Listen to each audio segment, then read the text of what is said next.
When he says it, he means it, and you don't get to bend it and twist it to what you want. To reach the lost Israelites, the message has to go to everybody, and then the whomsoever will come.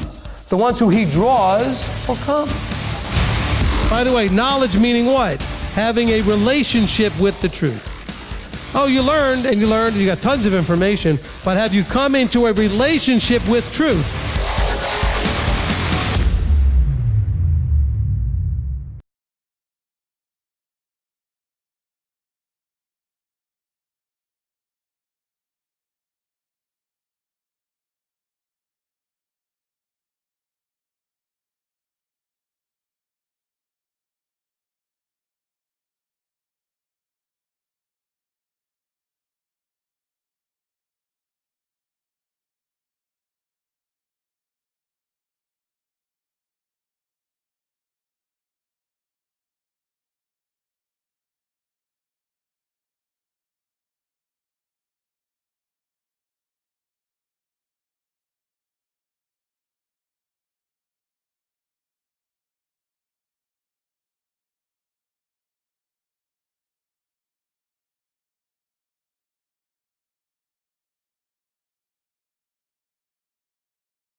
turn my phone off. Audio's on? Okay, did it just go on? Okay. Shalom, everyone. Sorry for the delay. We just had a meeting that ended, and so it kind of bumped up against the Torah study time, so we do apologize for being a little bit late. If you have a phone here locally, you might want to turn your phone on to silent, like I just did. Okay, so we don't have any sound interruptions. I'll put this down. All right. All right, so welcome to the Tuesday night Torah study. And so we're very excited to be able to present this here tonight. We're going to be continuing in the Torah portion cycle, which is a tradition to go through the first 5 books of Scripture in a cycle that takes 1 year to go through. Okay, and so today we're dealing with Torah portion Pinchas. Okay, Pinchas. And it's going to take us from Numbers chapter 25 and verse 10 to 29 and verse 40. Okay, let me just make sure here. All right. To 29, 40, end of chapter 29. All right, and we're going to do things a little bit different. I know that the Torah portion starts in verse 10, but for context, we'll probably start in verse 1, just so that we can kind of catch up on, we're kind of coming into a middle of a story that's important to know what we did, even though it was from last week, but hey, it's been a week, right? So we want to cover that. So I'll have the first reader start in verse 1 and not in verse 10. So the way this works, for those of you that are new, that may be on the live stream and catching us for the first time, is that we're going to first figure out if anybody here has any prayer needs. If you're online and you have prayer needs, we'll deal with that first. And then when we have the opportunity, after that, we will go ahead and read the Torah portion. So we'll have people come up to read. We'll have 11 readers today. Okay, so some people, because I don't even think we have 11 people in the room, but we'll have 11 readers today. And so as we go through the reading, some people may read twice. And then we'll have a discussion of the Torah portion. Okay, and so that'll be a really fantastic. Okay, so, and we'll also have some announcements mixed in there as well. Excuse me. All right, so anybody, let's start off with prayer needs. If you have a prayer request or prayer need, go ahead and raise your hand. We got to get the camera to get onto Rabbi Tom. Rabbi Tom's over here. He's got the mic. You have a prayer request? Yes, sir. Thank you. I would like the congregation to pray for my grandson, my firstborn grandson, Daniel, and Dana, and their child, who's my 6th great-granddaughter, Peyton. They are coming down here, and they're going to want to consult with Rabbi. And also for all my family who will be coming down here in a few weeks. But also, we live in a ranch house duplex, and the other side is still vacant. It'd be nice to have somebody from Beth Shalom move in there, or move down here and move in. So, Amen. So we'd have some good neighbors. Absolutely. Well, they might not have good neighbors, but we would. We would. Well, just remind David, as he works with the relocating people, remind David that, about that opportunity. I practice the shofar at 2 a.m., so I hope they won't. Isn't that when everybody does it? Practice the shofar at 2 a.m.? Makes you very popular in the neighborhood. Okay. Anybody else? Okay, all the way in the back to Michelle.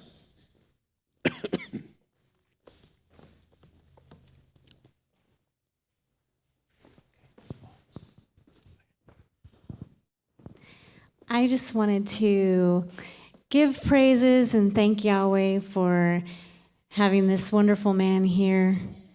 It's his birthday today. Happy birthday, baby. Manny, it's your birthday? Yep. I should check things like Facebook more often. I might know these things. Well, happy birthday, buddy. Couldn't happen to a better guy. All right. See, it's starting already. All right, the humor stuff. All right, I do have a praise report if you want to come back on me. Okay, so I have a praise report. We had a staff meeting today. We, with all of the resettling and getting into a new building, which we did since October, we really haven't had a really good, solid, get everybody together staff meeting and talk about everything we're doing in all the different areas. And it was a very, very good meeting. And so I praise Yah for bringing the people together that are working in the staff here. And we don't have a lot of people working here. I think we have a staff of about 7. But hey, they get the work done of about 47. So I mean, so it's incredible and really does a good thing. It's a good job. And we talked a lot about some of the future stuff that's coming up and the things that we have. And so we have a lot of exciting things hopefully planned for you guys. And we'll talk about them as they come. And so I do have a big praise for Abba's bringing the team together that I have here. And I'm very blessed. So I really appreciate all of you. Most of the people in the room were actually at the staff meeting. So anyway, so I really appreciate that very, very much. Okay, Mandy, do you have any online? Okay, bring it over to him. Thank you, sir. Okay, I'm sure I'll get some as we go here. Arthur and Linda, prayer request for Linda. Suddenly this afternoon, her right eye started seeing flashing lights. Optometrist checked it out and says it happens with aging, no cure. Batty Grand, I need prayer for direction in my life. I want to do the right thing and serve God optimally, as we all do. Edis Z, prayer request for Lord's will done in my life and my family's life. Charles Davis, please pray for me in need of a part-time job filling out applications. Prayers are appreciated. Olivier and Janet Hoffman, please, prayers for all of us. Kids still recovering from terrible stomach issues due to bad water, possibly food poisoning here in Peru. Thanks, everyone. Love you guys. Let's see. Prayers from Claire, prayers for MTOI family to grow globally and that people's eyes will be open to the truth and the beauty of Torah. And I had one that I just wanted to mention, which just for a lady by the name of Karen Crawford, whose daughter is mourning her son was killed today. So just want to keep them in prayer. Amen. Absolutely, we'll do that for sure. You have more? I believe that's all I have at the moment. Okay. In response to the person, praying for MTOI to be successful and helping to get a message out, etc., we hit 18,000 subscribers today or yesterday, so we're at 18,000 subscribers. And again, that's not pumping us up. That's just to say that that's a measure of our effectiveness, okay? That's all it is a way of recognizing how many people we're able to reach, with a message. So we're really excited about the success in getting out the message. So 18,000 subscribers. Also, we have, with Sukkot coming up, okay, that's one of the big announcements is that we have Sukkot. The paperwork is on the website, and people are registering. We now have over 100 people registered. I think 113 or so people already registered to come, and we just basically put it out there a couple of days ago. So, it's already very exciting that people are responding. So we do expect to have well over 300 people at Sukkot, and so please, if you want to come, get your, contact us quickly and get your paperwork in, etc. If you call our phone number 423-250-3020, and you'll ask for Stacia Hayes, who's our feast coordinator. She'll take you through whatever you need to know about the event, okay? All right, so that's with the announcements there. We'll talk more and do some more announcements in between the readings and the discussion is when we usually do it. All right, so that should cover it for the prayer requests, and now we'll need somebody to open us in prayer and also to pray for the prayer requests. Okay, where's the mic? Manny, do you still have the mic? Well, then go ahead and open us. That'd be convenient. All right. Abba, Father, we thank you for allowing us to get here today to read your word so that we can envelop and immerse ourselves in your beautiful word. I ask that you be with each reader, be with our teacher as we delve into the things that you need to speak to us through the Torah portions. Father, I thank you so much again for allowing us to be here, to be able to gather here with no issues, no stresses. Father, I ask that you just ingrain that word in our heart. Speak to us tonight through the word, through our teacher. I thank you and I worship you. In Yeshua's name, amen. Amen, amen. Okay, so we have today, Torah portion, Pinchas. Pinchas is the name of our hero at the beginning of this Torah portion, okay? In some translations it says Phineas, but in the Hebrew it's Pinchas, okay? And this Torah portion is going to take us from chapter 25 through 29. Okay, so we're going to read that. We have 11 readings. Some of the readings are fairly long. And the first reading, which normally would start in verse 10, is going to start instead in verse 1 so that we have the context. I do have a large print scriptures up here on the podium so that you can read from that, so that should be no problem at all. I'm going to have each reader come up, and when each one comes up, I will read a blessing over each one as they, before they go ahead. And that's a tradition. It's not like a scripturally required thing, but we do really believe that the opportunity to read the word in front of your brothers is a blessing. Okay, and a very great opportunity. Okay, so one at a time we'll have them come up, and we'll begin with Owen.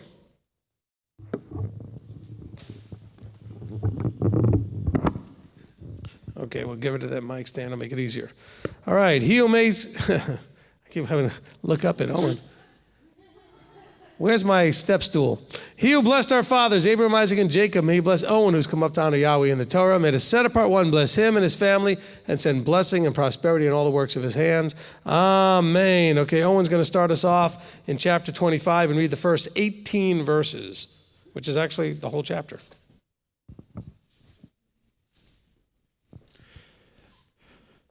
And Israel dwelled in Shittim, and the people began to whore with the daughters of Moab. And they invited the people to the slaughterings of their mighty ones, and the people ate and bowed down to their mighty ones. Thus Israel was joined to Baal Peor, and the displeasure of Yahweh burned against Israel. And Yahweh said to Moshe, Take all the leaders of the people and hang them up before Yahweh, before the sun, so that the burning displeasure of Yahweh turns away from Israel.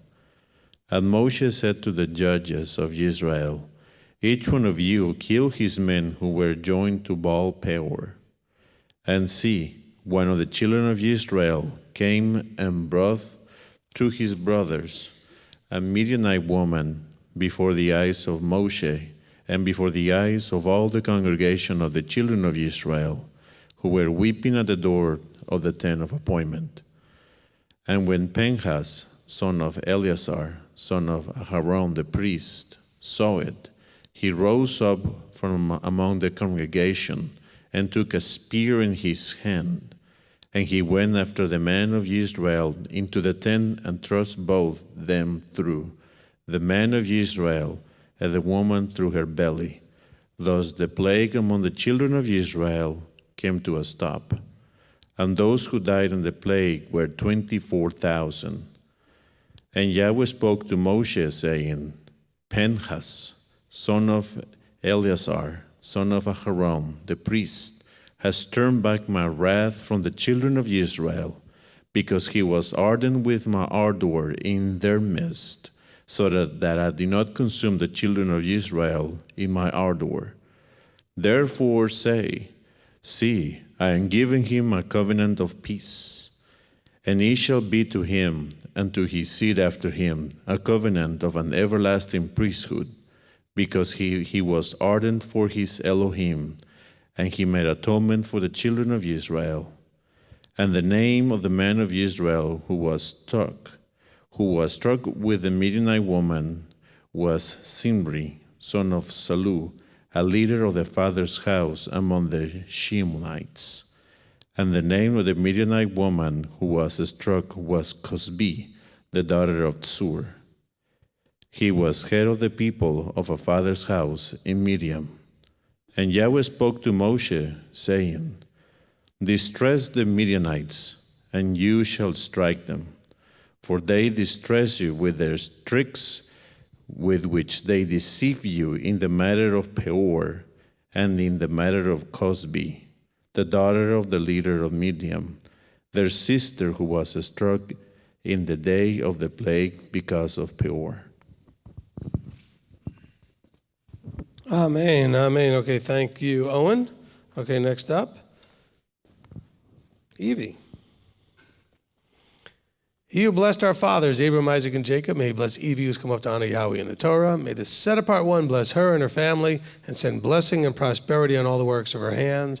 Amen. Okay, Evie's going to take us now to chapter 26 and also read 18 verses. Okay. And it came to be after the plague that Yahweh spoke to Moshe and Eleazar, son of Aaron, the priest, saying, Take a census of all the congregation of the children of Israel, from 20 years old and above, by their fathers' houses, everyone going out to the army in Israel.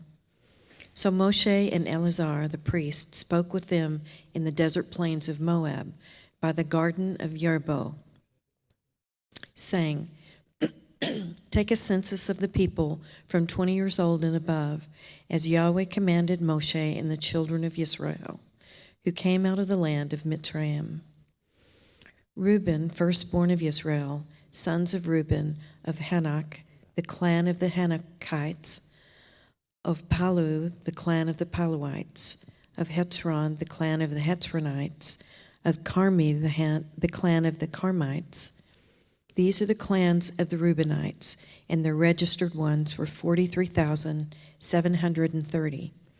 And the son of Palu, Eliab. And the sons of Eliab, Nebuel, and Dathan, and Abiram. This, Daniel and Abiram, were the called ones of the congregation, who contended against Moshe and against Aharon in the company of Koran, when they contended against Yahweh. And the earth opened its mouth and swallowed them up together with Korah, when that company died, when the fire consumed 250 men, and they became a sign, but the sons of Korah did not die. Sons of Shimon, according to their clans, of Nebuel, the clan of the Nebulites, of Yamin, the clan of the Yaminites, of Yakin, the clan of the Yakinites, of Zerah, the clan of the Zerahites, of Shaul, the clan of the Shaulites. These are the clans of the Shimonites, 22,200. Sons of Gad, according to their clans, of Sephron, the clan of the Sephronites, of Haggai, the clan of the Haggites, of Shunai, the clan of the Shunites, of Ozni, the clan of the Oznites, of Eri, the clan of the Erites, of Arad, the clan of the Arites, of Arali, the clan of the Aralites.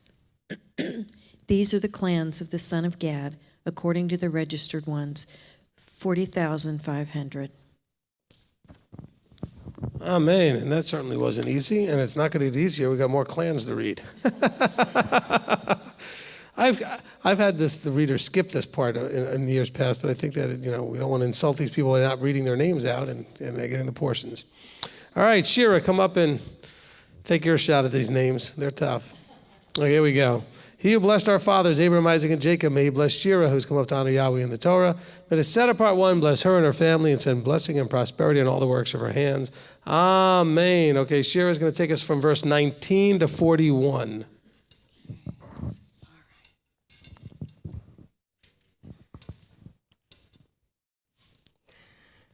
Sons of Yehudah, Er and Onan.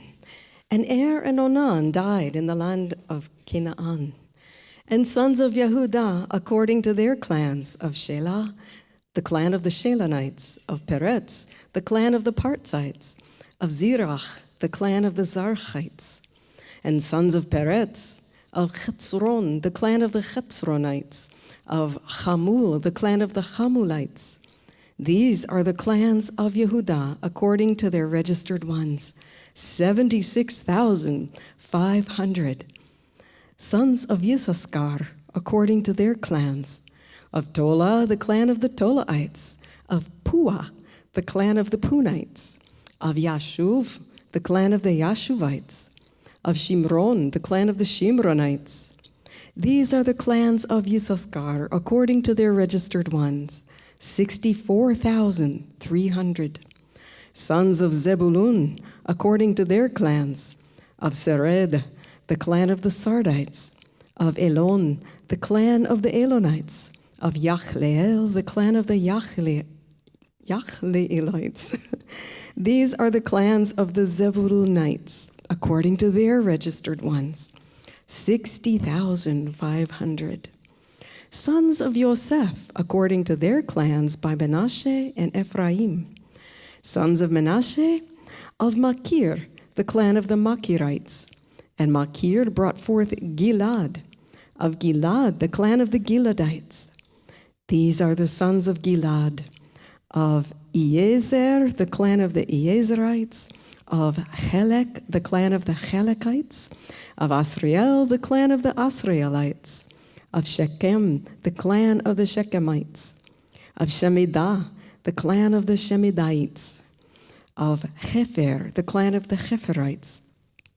And Zelophehad, son of Hefer, had no sons but daughters. And the names of the daughters of Zelophehad, Machlah, and Noah, and Hoglah, Milcah, and Tirzah. These are the clans of Manasseh, and their registered ones, 52,700. These are the sons of Ephraim, according to their clans. Of Shuthelach, the clan of the Shuthalites. Of Becher, the clan of the Bakrites. Of Tachan, the clan of the Tachanites. And these are the sons of Shuthelach, of Iran, the clan of the Eranites. These are the clans of the sons of Ephraim, according to their registered ones, 32,500. These are the sons of Yosef, according to their clans. Sons of Binyamin, according to their clans. Of Bela, the clan of the Belaites. Of Ashbel, the clan of the Ashbelites. Of Ahiram, the clan of the Ahiramites. Of Shephufam, the clan of the Shephufamites. Of Hupham, the clan of the Huphamites. And sons of Bela were Ard and Naaman. Of Ard, the clan of the Ardites. Of Naaman, the clan of the Naamites. These are the sons of Binyamin, according to their clans and their registered ones, 45,600. Amen. Good job. Awesome. All right, next up we have Candace. I'm going to bring this over to you. I heard it. Okay, here we go. He who blessed Abraham, Isaac, and Jacob, may he bless Candace, who's come up to honor Yahweh in the Torah. May the set apart one bless her and her family and send blessing and prosperity in all the works of her hands. Amen. Okay, Candace, you're going to take us from 42 to 51. It's a short one. Thank goodness. Okay, 42. Okay, these are the sons of Dan according to their clans. The Shuham, the clan of the Shuhamites. These are the clans of Dan according to their clans. All the clans of the Shuhamites, according to their registered ones, 64,400. Sons of Asher, according to their clans. Of Yinah, the clan of the Yinahite. Of Yishwa, the clan of the Yishwites. Beriah, the clan of Beriah. Of the sons Beriah of Heber, the clan of the Heberites. Of Malchiel, the clan of the Malchielites. And the name of the daughter of Asher was Sirah. These are the clans of the sons of Asher, according to their registered ones, 53,400. Sons of Naphtali, according to their clans. Of Yasiel, the clan of the Yatsielites. Of Guni, the clan of the Gunites. Of Yetzer, the clan of Yetzerites. Of Shaliam, the clan of Shaliamites. These are the clans of Naphtali according to their clans, and the registered ones, 45,400. These are the registered ones of the children of Israel, 1,730. Amen. Amen. Amen. Okay, Marty, come on up. Thank you, Candace.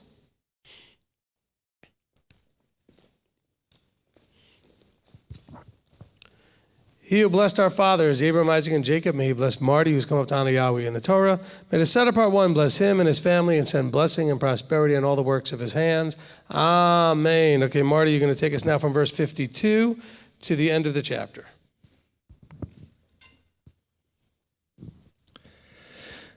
And Yahweh spoke to Moshe, saying, The land is to be divided to these as an inheritance, according to the number of names.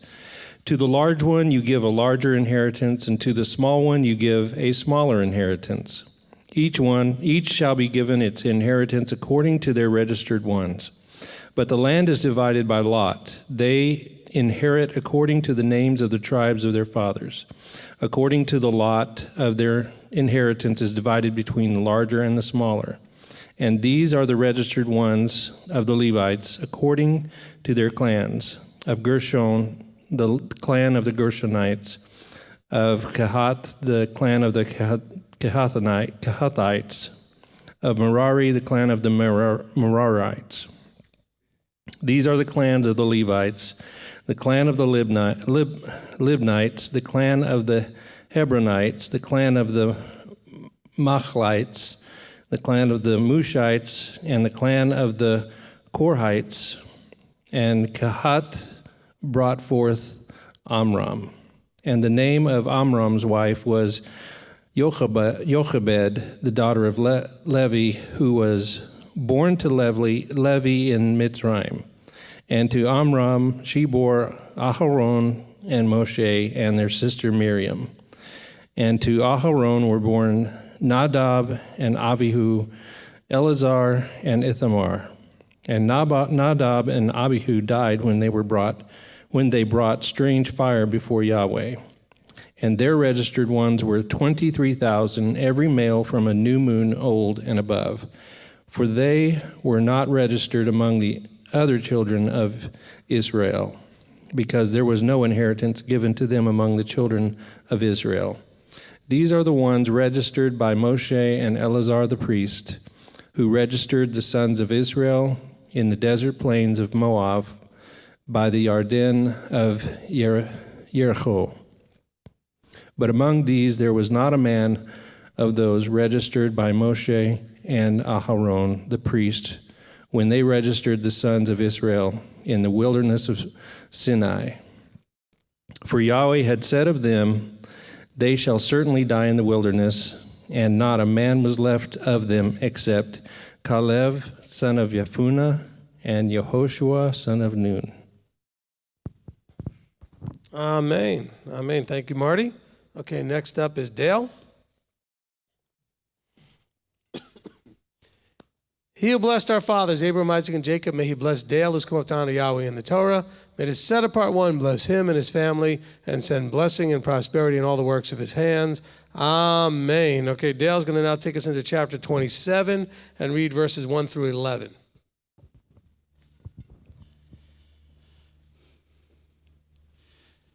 Then came the daughters of Zelphad, son of Hefer, son of Gilad, son of Machir, son of Manasseh, from the clans of Manasseh, son of Joseph. And these were the names of his daughters, Mahlah, Noah, and Haglah, and Milcah and Tirzah. And they stood before Moshe and before Eleazar the priest, and before the leaders and all the congregation by the doorway of the tent of appointment, saying, Our father died in the wilderness. Yet he was not in the company of those who were met together against Yahweh in company with Korah. But he died in his own sin, and he had no sons. Why should the name of our father be removed from among his clan because he had no son? Give us a possession among the brothers of our father. Moshe then brought their case before Yahweh. And Yahweh spoke to Moshe, saying, The daughters of Zelphad speak what is right, and you should certainly give them a possession of inheritance among their father's brothers, and cause the inheritance of their father to pass to them.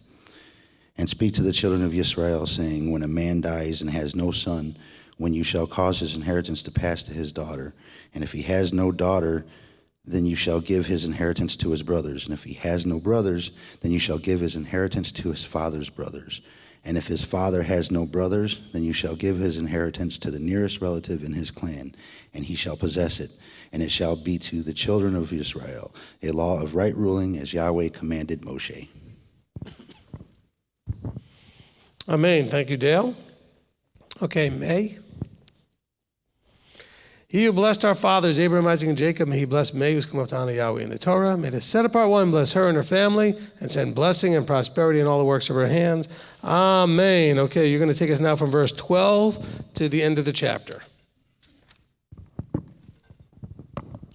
And Yahweh said to Moshe, "Go up into this Mount Ebram and see the land which I have given to the children of Israel. And when you have seen it, you will also shall be gathered to your people as Aaron, your brother, was gathered. Because you rebelled against my mouth in the wilderness of sin, in the strife of the congregation, to set me apart at the waters before their eyes. These are the waters of Meribah at Kish in the wilderness of sin." And Moshe spoke to Yahweh, saying, "Let Yahweh, the Elohim of the spirits of all flesh, appoint a man over the congregation who goes out before them and comes in before them, who leads them out and brings them in, so that the congregation of Yahweh be not like sheep without a shepherd." And Yahweh said to Moshe, "Take Yehoshua, son of Nun, with you, a man in whom is the Spirit, and you shall lay your hand on him, and shall set before him Eleazar the priest, and before all the congregation, to give him command before their eyes, and shall put him of your esteem upon him, so that all the congregation of the children of Israel obey him. And he is to stand before Eleazar the priest, who shall inquire before Yahweh, before him by the right ruling of the Urim. At his word they go out, and at his word they come in, both he and all the children of Israel with him, all the congregation." And Moshe did as Yahweh commanded him, and took Yehoshua and set him before Eleazar the priest and before the congregation, and laid his hands on him and commissioned him as Yahweh commanded by the hand of Moshe. Amen. Thank you, May. Okay, I'm going to need 3 more readers after Michelle. Okay, Michelle. He who blessed our fathers, Abraham, Isaac, and Jacob, may he bless Michelle, who's come up to honor Yahweh in the Torah. May the set apart one bless her and her family and send blessing and prosperity in all the works of her hands. Amen. Okay, Michelle, you're going to take us now to chapter 28 and read us the first 15 verses.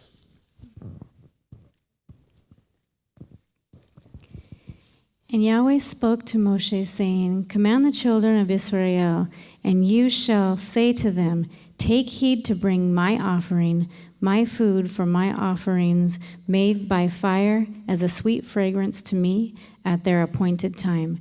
And you shall say to them, This is the offering made by fire, which you bring to Yahweh.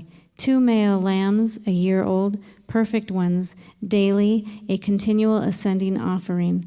The one lamb you prepare in the morning, and the other lamb you prepare between the evenings. With 1/10 of the ephah of fine flour as a grain offering, mixed with 1/4 of a hin of pressed oil. A continual ascending offering, which was offered to Mount Sinai for a sweet fragrance, an offering made by fire to Yahweh. And its drink offering, 1/4 of a hin for each lamb. Pour out the drink to Yahweh as an offering in the set-apart place. And the other lamb you prepare between the evenings. As the morning grain offering and its drink offering, you prepare it as an offering made by fire, a sweet fragrance to Yahweh. And on the Sabbath day, 2 lambs, a year old, perfect ones, and 2/10 of an ephah of fine flour as a grain offering mixed with oil with its drink offering. The ascending offering for every Sabbath, besides the continual ascending offering with its drink offering. And on the beginnings of your new moons, you bring near an ascending offering to Yahweh, 2 young bulls and 1 ram, and 7 lambs, a year old, perfect ones. 3/10 of an ephah of fine flour as of grain offering, mixed with oil, for each bull, 2/10 of an ephah of fine flour as a grain offering, mixed with oil for the 1 ram.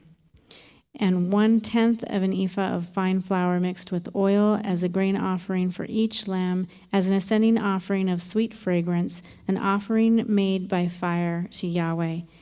And their drink offering is half a hin of wine for a bull, and 1/3 of a hin for a ram, and 1/4 of a hin for a lamb. This is the ascending offering for each new moon throughout the new moons of the year. And 1 male goat as a sin offering to Yahweh is prepared, besides a continual ascending offering and its drink offering.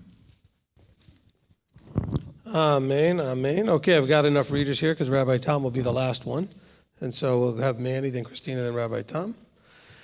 He who blessed our fathers, Abraham, Isaac, and Jacob, may he bless Manny who's come up to honor Yahweh in the Torah. May the set apart one bless him and his family and send blessing and prosperity in all the works of his hands. Amen. Okay, Manny, go ahead now and take us from verse 16 to 31 to the end of the chapter. 16, 31? Yeah. Where are we at? Here we go. Thank you. And in the first new moon, on the 14th day is the Pesach of Yahweh. And on the 15th day of this new moon is the festival. For 7 days unleavened bread is eaten. On the first day is a set-apart gathering. You do no servile work. And you shall bring near an offering made by fire as an ascending offering to Yahweh.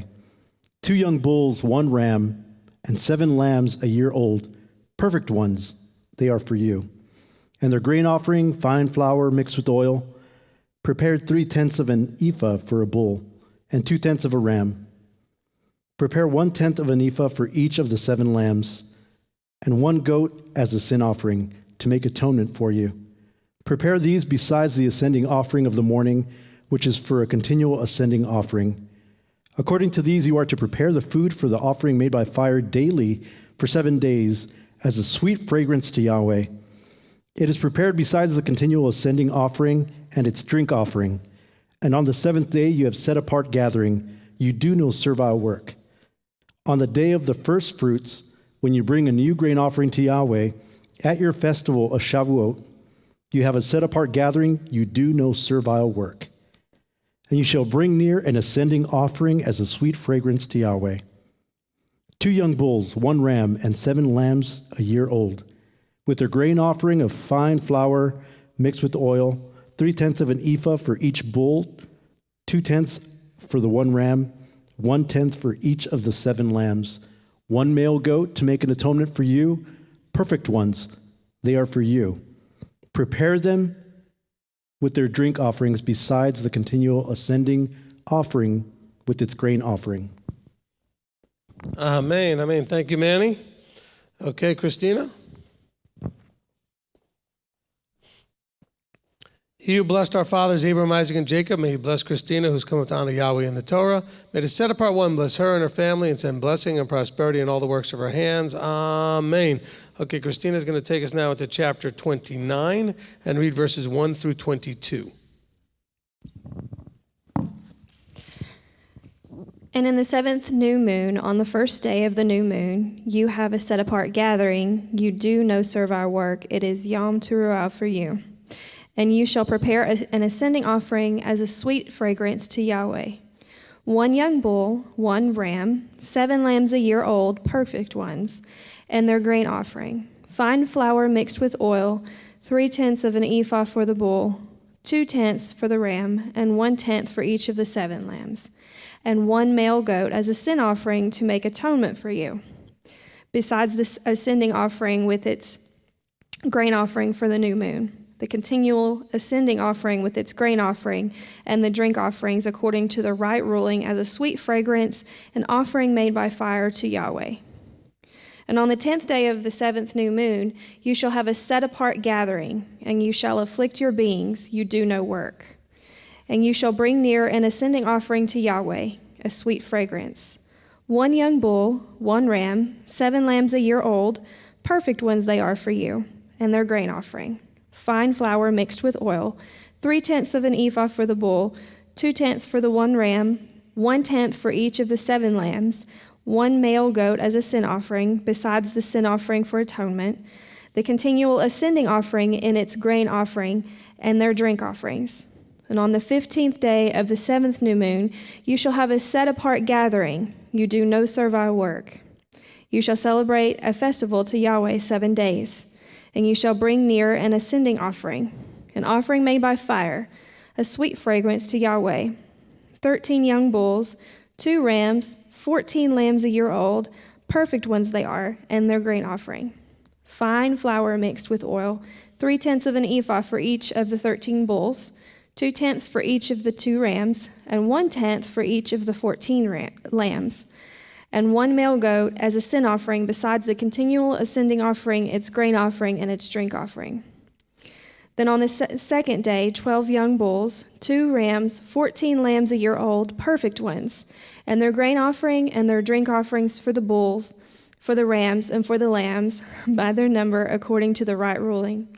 And 1 male goat as a sin offering, besides the continual ascending offering with its grain offering and their drink offerings. And on the third day, 11 bulls, 2 rams, 14 lambs a year old, perfect ones, and their grain offering and their drink offerings for the bulls, for the rams, and for the lambs, by their number according to the right ruling. And 1 goat as a sin offering, besides the continual ascending offering, its grain offering, and its drink offering. Amen, amen. Thank you very much. Okay, Rabbi Tom. I'm going to come up here a little bit.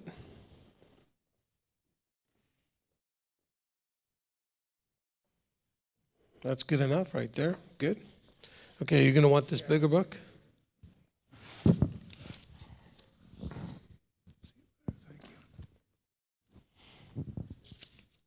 All right. He who blessed our fathers, Abraham, Isaac, and Jacob, may he bless Rabbi Tom, who's come up to Yahweh in the Torah. May the set-apart one bless him and his family and send blessing and prosperity in all the works of his hands. Amen. Okay, so Rabbi Tom, you're going to take us now from verse 23 to the end of the chapter. Thank you. Then on the 4th day, 10 bulls, 2 rams, 14 lambs a year old, perfect ones, and their grain offering and their drink offerings for the bulls, for the rams, and for the lambs, by their number, according to the right ruling. And 1 male goat as a sin offering, beside the continual ascending offering, its grain offering and its drink offering. Then on the 5th day, 9 bulls, 2 rams, 14 lambs a year old, perfect ones, and their grain offering and their drink offerings for the bulls and for the rams, and for the lambs by their number, according to the right ruling. And 1 goat as a sin offering, besides the continual ascending offerings, its grain offering, and its drink offering. Then on the 6 days, 8 bulls, 2 rams, 14 lambs, a year old, perfect ones, and their grain offering and their drink offerings for the bulls, for the rams, and for the lambs, by their number, according to the right ruling. And 1 goat as a sin offering, beside the continual ascending offering, its grain offering and its drink offering.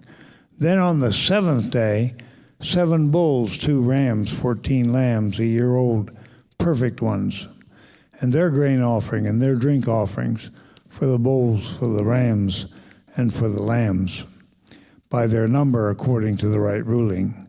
And 1 goat as a sin offering, besides the continual ascending offering, its grain offering and its drink offering. On the 8th day you have an assembly. You do no servile work. And you shall bring near an ascending offering, an offering made by fire, a sweet fragrance to Yahweh. 1 bull, 1 ram, 7 lambs a year old, perfect ones, their grain offering and their drink offerings for the bull, for the ram and for the lambs, by their number according to the right ruling. And 1 goat as a sin offering, beside the continual ascending offering, its grain offering and its drink offering. These you prepare to Yahweh at your appointed times, beside your vowed offering and your voluntary offerings as your ascending offerings, and your grain offerings as your drink offerings, and your peace offerings. And Moshe spoke to the children of Israel according to all Yahweh had commanded Moshe. Amen, amen. Okay, thank you, Rabbi Tom. Thank you to all the readers. Appreciate that very much.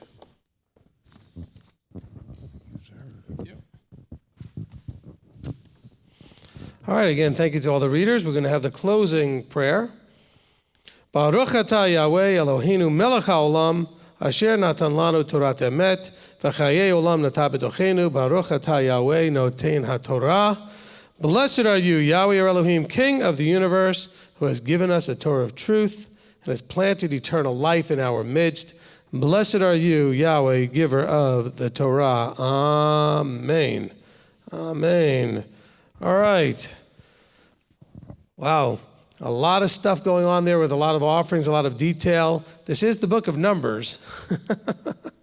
Now you know why they called it the book of Numbers. I mean, in Hebrew it's Bimidbar, which means in the wilderness, but, you know, they give you not only the numbers, we do another census here. And of course, we understand that the reason they're doing another census is because they wanted to do a census after the original numbered ones that were 20 and above from the beginning of the book. They all died in the wilderness. So now we're getting the new numbers. And then, of course, you know that there was a lot of numbers here dealing with the different goats and bulls and rams and etc. that they were going to use as far as the offerings.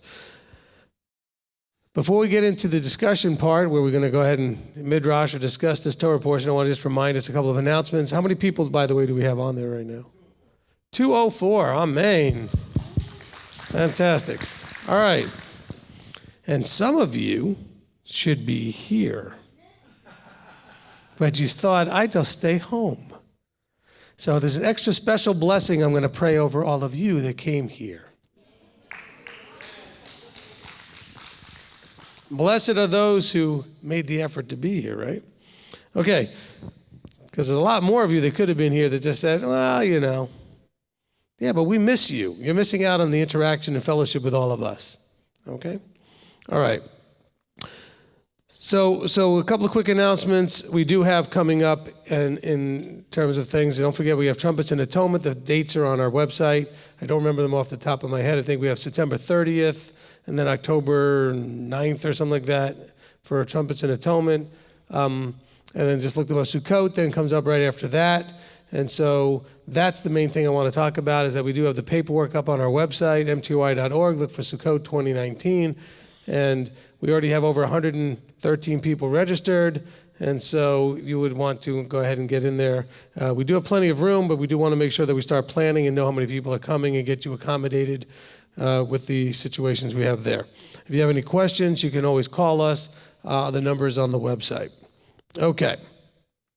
So, in this Torah portion, as we go to discuss it, I want to give us a couple of ground rules. Okay, rule number 1 is that I'd like us to make sure that we're doing what we can to see us in there. A lot of people want us to see Messiah. Look for Messiah in everything. That's great. I don't have any problem with that. But remember, these things, according to Shaul, was written for your examples so that we can learn from it. So I want to know what you learned from it. Not what you learned about it, but what you learned from it. In other words, what can you look at in this Torah portion and you can glean something that affects you in your walk? Is there anything in here that you can take and you can say, that would apply in some way to my life? All right? And so we want to do that. Now, the other rule, number 2, which is really not a rule but a guidance, is I'd like us to take this somewhat chronologically, which means we'll start in chapter 25 and try to work our way forward from there. Okay, starting in chapter 25 through the end of chapter 29. I need somebody to go around with the microphone. Okay, no one's got the mic, and Manny's going to take the comments off of the chat on the live stream. Okay. Now, for those of you on the live stream, I do want you to understand, most of you are probably part of MTOI, and that's fine. Anybody that's not, that you're a guest, recognize that this is a group event that's open to the public. So we ask you to be polite and respectful of the fact that this is a group event. So this is not an open forum to argue, debate, or to challenge what's happening from the microphone. If you do have a legitimate question or concern, you're certainly welcome to type it in. Manny will try to address those. Also, Manny, we're going to ask that you try to also, if you can, address comments like we used to be able to get some guys who grab a mic, so some people might have some, comments that might be very nice and appropriate to the, but they don't have a chance to grab a mic like they used to on Adobe Connect. So make note of some of the comments as well, because I know that Raymond and others do like to get in there occasionally and put a comment, and some of those would really be good for everybody to hear and not just have on the chat, okay? All right. So who wants to get us started here? Okay, Rabbi Tom? Thank you. In the Pinchas study about 3 years ago, I was reviewing that, and you started in verse 1, like you did tonight. And you cautioned us that it says Israel dwelt in Shittim, and the people began to whore with the daughters of Moab. What you said, this applies to us in the sense that we not only have to be careful of who we associate with, but who our neighbors are, and our association with our neighbors. And we have to be very cautious not to be drawn into the things they do. They might invite us to church, or they might invite us to something innocent like an ice cream social or strawberry festival or something that their church is having. You know, can we really participate in these things? And of course, the answer is no. And also, if I may add, I noted in that study there were exactly 57 people online who tuned in. We have a lot more than that now, but a lot of those, you said there are some people who are not here tonight that should be here. A lot of those people who were in that study are no longer here at all. Just interesting to note. Interesting. Thank you for sharing that, Rabbi Tom, and thank you for going back and reviewing some of the other ones that we have done. You know, we do on our website, for those of you that are online, we do have an archive of previous studies going back to 2016, I think. Okay, so there's a couple of years worth of these Torah studies. And so you'll see that sometimes we hit the same things every year. Sometimes we hit some different things. And so it might be interesting to go back and review them, especially prior to the Tuesday study. You know, so that you are prepared and understanding some of the things that we talk about in the study. Okay? And, you know, one of the things that we're going to see here in chapter 25 at the beginning, and I'm only going to comment because Rabbi Tom brought it up, is, you know, there is a responsibility that is dropped here. It's not just that the people chose a bad location and they allowed people to influence them. The leadership dropped the ball. See, there's two things that you should expect. Two things that you should kind of expect out of your leadership. One is that the leadership should choose a safe place. And the second is that they should maintain the safety of that place. And so once things started to go wrong, deteriorate, the leadership was slow to respond until Pinchas, our hero, stepped up with his spear. But a lot of people don't like a leader that may say, I'm sorry, you can't do that here. They don't like when a leader tells them no. And then they start acting like the one child of Israel who came and just in everybody's face and brought the Midianite woman and just did what he wanted to do. And a lot of you do the same thing in your congregational activities. You know, you just kind of do it in the face of the leadership. And then you get all mad if the leadership says, excuse me, that's not going to work. Okay, you're not going to be allowed to do that here. That needs to stop. And if it doesn't stop, then we're going to have to ask you to do that somewhere else, but don't do it here. Okay? That, I believe, is clear in this portion. If we're going to extrapolate out what we can bring out of this to today, is that you should expect, now you don't want to expect abusive leadership. You're not going to expect unreasonable leadership. But you have to remember, it's the leadership's responsibility and job to help determine what is safe and what's not safe. Now, if you think that the leadership's not qualified to do that or the leadership is going to abuse that, well, then why are you under that leadership? But for the rest of the people in the group, I talk to leaders every day in our organization, whatever this is, the assembly that's called MTOI. As a matter of fact, we had a meeting with all of them on Sunday afternoon. We do that once a month. And every time a new leader comes in, or someone who's thinking of starting a group, I remind them the same things. And one of the things I remind them is that they have a responsibility to provide safety and to maintain safety within the organization, within their, whatever their little thing is. It might be a little home fellowship, it might be a small group that's meeting in a building, whatever it is, one of their responsibilities is to protect the group. That they have a safe place to come, where they are in their walk, as they are in their walk, to walk it out and to change and transform into the image of Yeshua. At the same time, it's to be also vigilantly observing the flock, just like the shepherding, right? You're watching to make sure that a wolf isn't coming in and attacking your flock. And so the wolves in this case didn't look very dangerous, although they probably had pretty sharp nails, nicely painted, etc. But they brought the women in, and the women were actually the ones who were leading them and tempting them to go into the paganism, into the idolatry. And so wolves don't always look like wolves. And they don't always look like lambs either, so it's like a wolf in lamb, sheep's clothing, etc. But it just looks like innocent enough people who could absolutely, they're nice and everybody likes them. We had a few people here that everybody liked, and yet it turned out that they caused most of the problems. And you know how you know? Because now that they're gone, things are so much better. I'm just saying, you've noticed a difference. I know most of you have. There's a different, call it attitude or spirit. I don't want to call it spirit to get, kind of go in that sort of Christianese way, but you can sense there's a different sort of feel to the place and the way people are treating each other and the love that's here, because those negative voices that came across as very positive voices are gone. Now, thankfully, they extricated themselves. They didn't have to have anybody throw them out. All right? I'm not naming anybody in particular. I'm just saying this is my experience over 20 plus years of this. So it's not just this group. I've seen this every time. But this is the same thing with teachers out there. A lot of you are still listening to teachers you shouldn't be listening to, because those teachers, I like them. They're so nice and they just like them. Stop allowing your preference of I like to affect your, this is what happened here. They liked these women. They didn't bring them in there because they thought they were ugly and hideous and they didn't want them to be around. They found them attractive and desirable, and they liked them. Be careful about what you like and how much liking it is causing you to go in a direction you shouldn't go. That's a big caution. Be careful of what you like, because liking it may cause you to go in a direction you shouldn't go. That's our next blurb on a t-shirt, okay? Or in a little Facebook post or Pinterest thing or whatever. But you need to be careful with that, because just because you like it doesn't mean it's safe. Just because you like it doesn't mean it can't hurt you. Just because you like it doesn't mean that it's a problem. That's not a problem. Just because you like it doesn't make it not a problem. It could be all of that. And I think that's a really good lesson here in this portion. Okay, who's next? Okay, Candace? Okay, Rabbi, in that 20, I have a comment, then I have a question.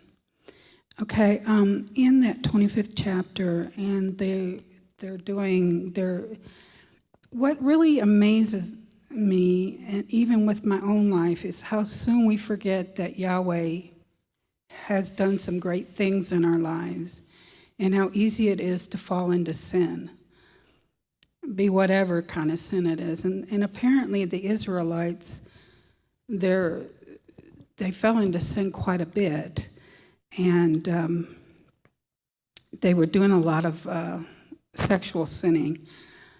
But they just simply forgot what Yahweh had done for them all along the way, and that he was still very mightily in their presence.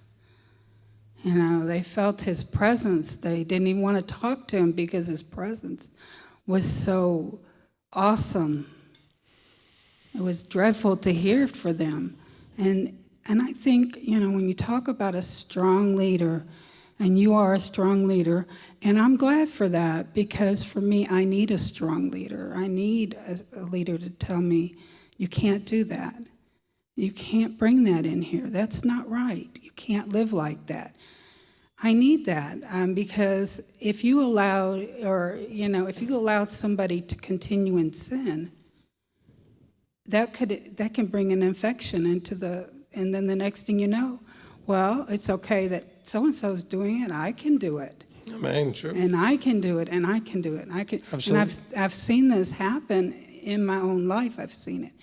And so I think that I want to try to remember all the great things that Yahweh did to bring me here. I don't want to forget those things. Amen. Ever. I hope I keep talking about them 40 years from now, if I'm alive. Amen. Amen. By then I'll be, 40 years, I'll be 107 years old then. There you go. Okay. Why not? Why not? I don't want to forget, because he did bring me out with a mighty hand. Amen. To bring me here. And it was definitely his miracle and his hand that brought me here. And I don't want to forget that. And I'm very grateful to you, Rabbi, that you are my covering and you're protecting me. And even in the area of being single, and being on my own, because temptation will come. It always does. Amen.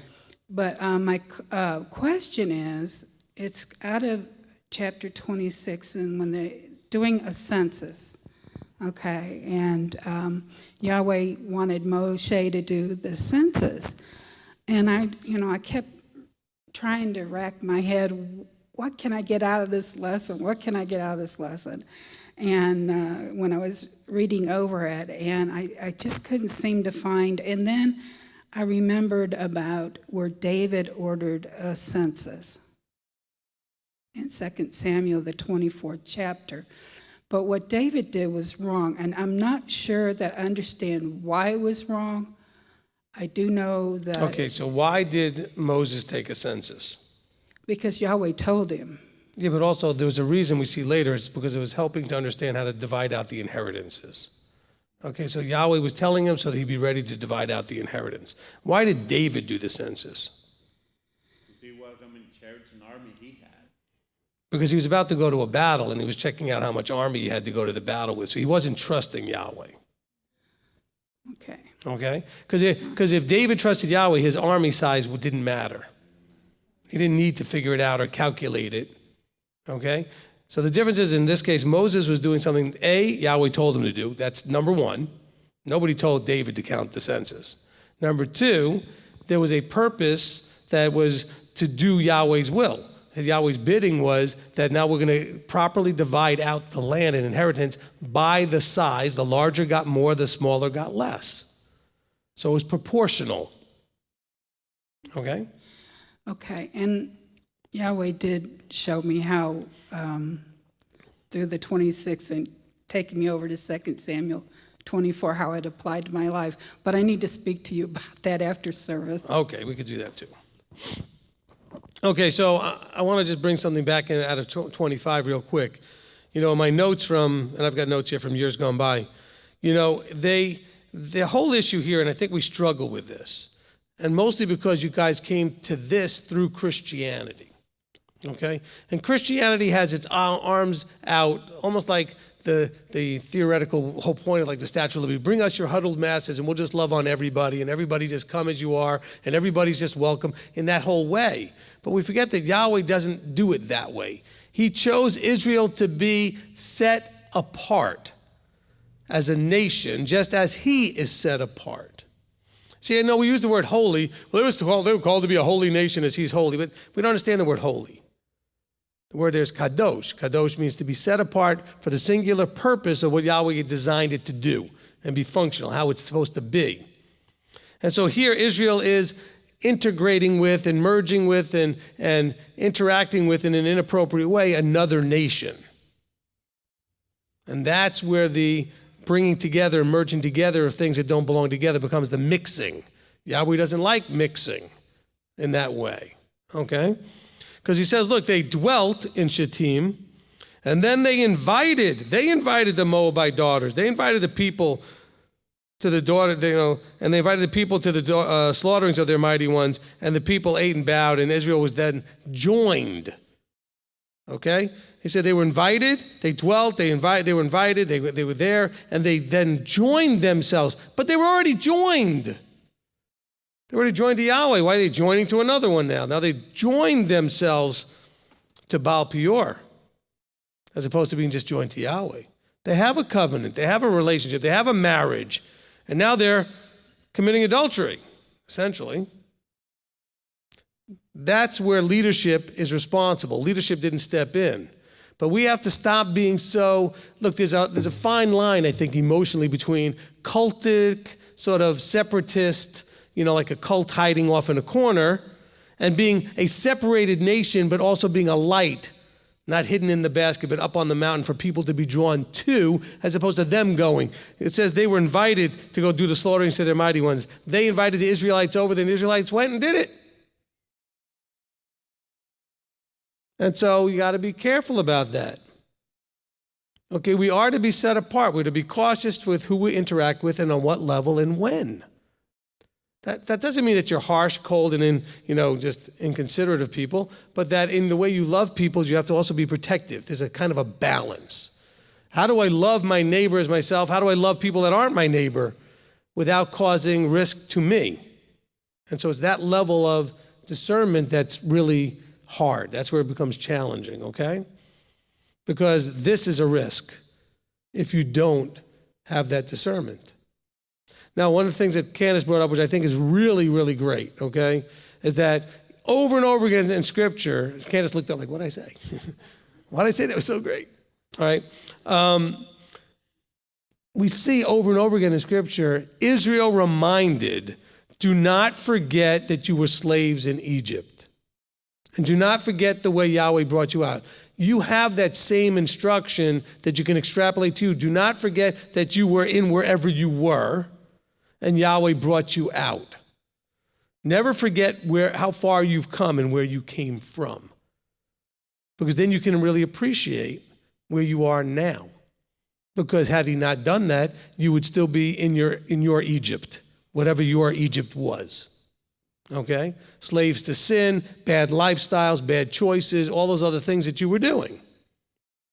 And so that's really good that you mentioned how you do that. You're trying to remember where you came from. And that's exactly what he says to say to Israel. Over and over and over throughout the entirety of Scripture. Do not forget where you came from. You were. Don't get all haughty and thinking, oh, no, you were slaves. And you were being oppressed. And you were in all kinds of misery. And you had all these burdens. And then now you're unburdened. And you think that you can now look down on people that are still back where you were. Don't get all full of yourself and haughty. Remember where you came from. And don't forget who brought you out of there and how you were redeemed, and how Yahweh brought you from these things. Don't forget what Yeshua did in being willing to take the punishment he took so you don't have to have that. It's an appreciation. It's a different level of appreciation. So it's important that we don't think lightly of this, or just don't think about it at all, that we just forget about it. All right, who's next? Okay, Shira.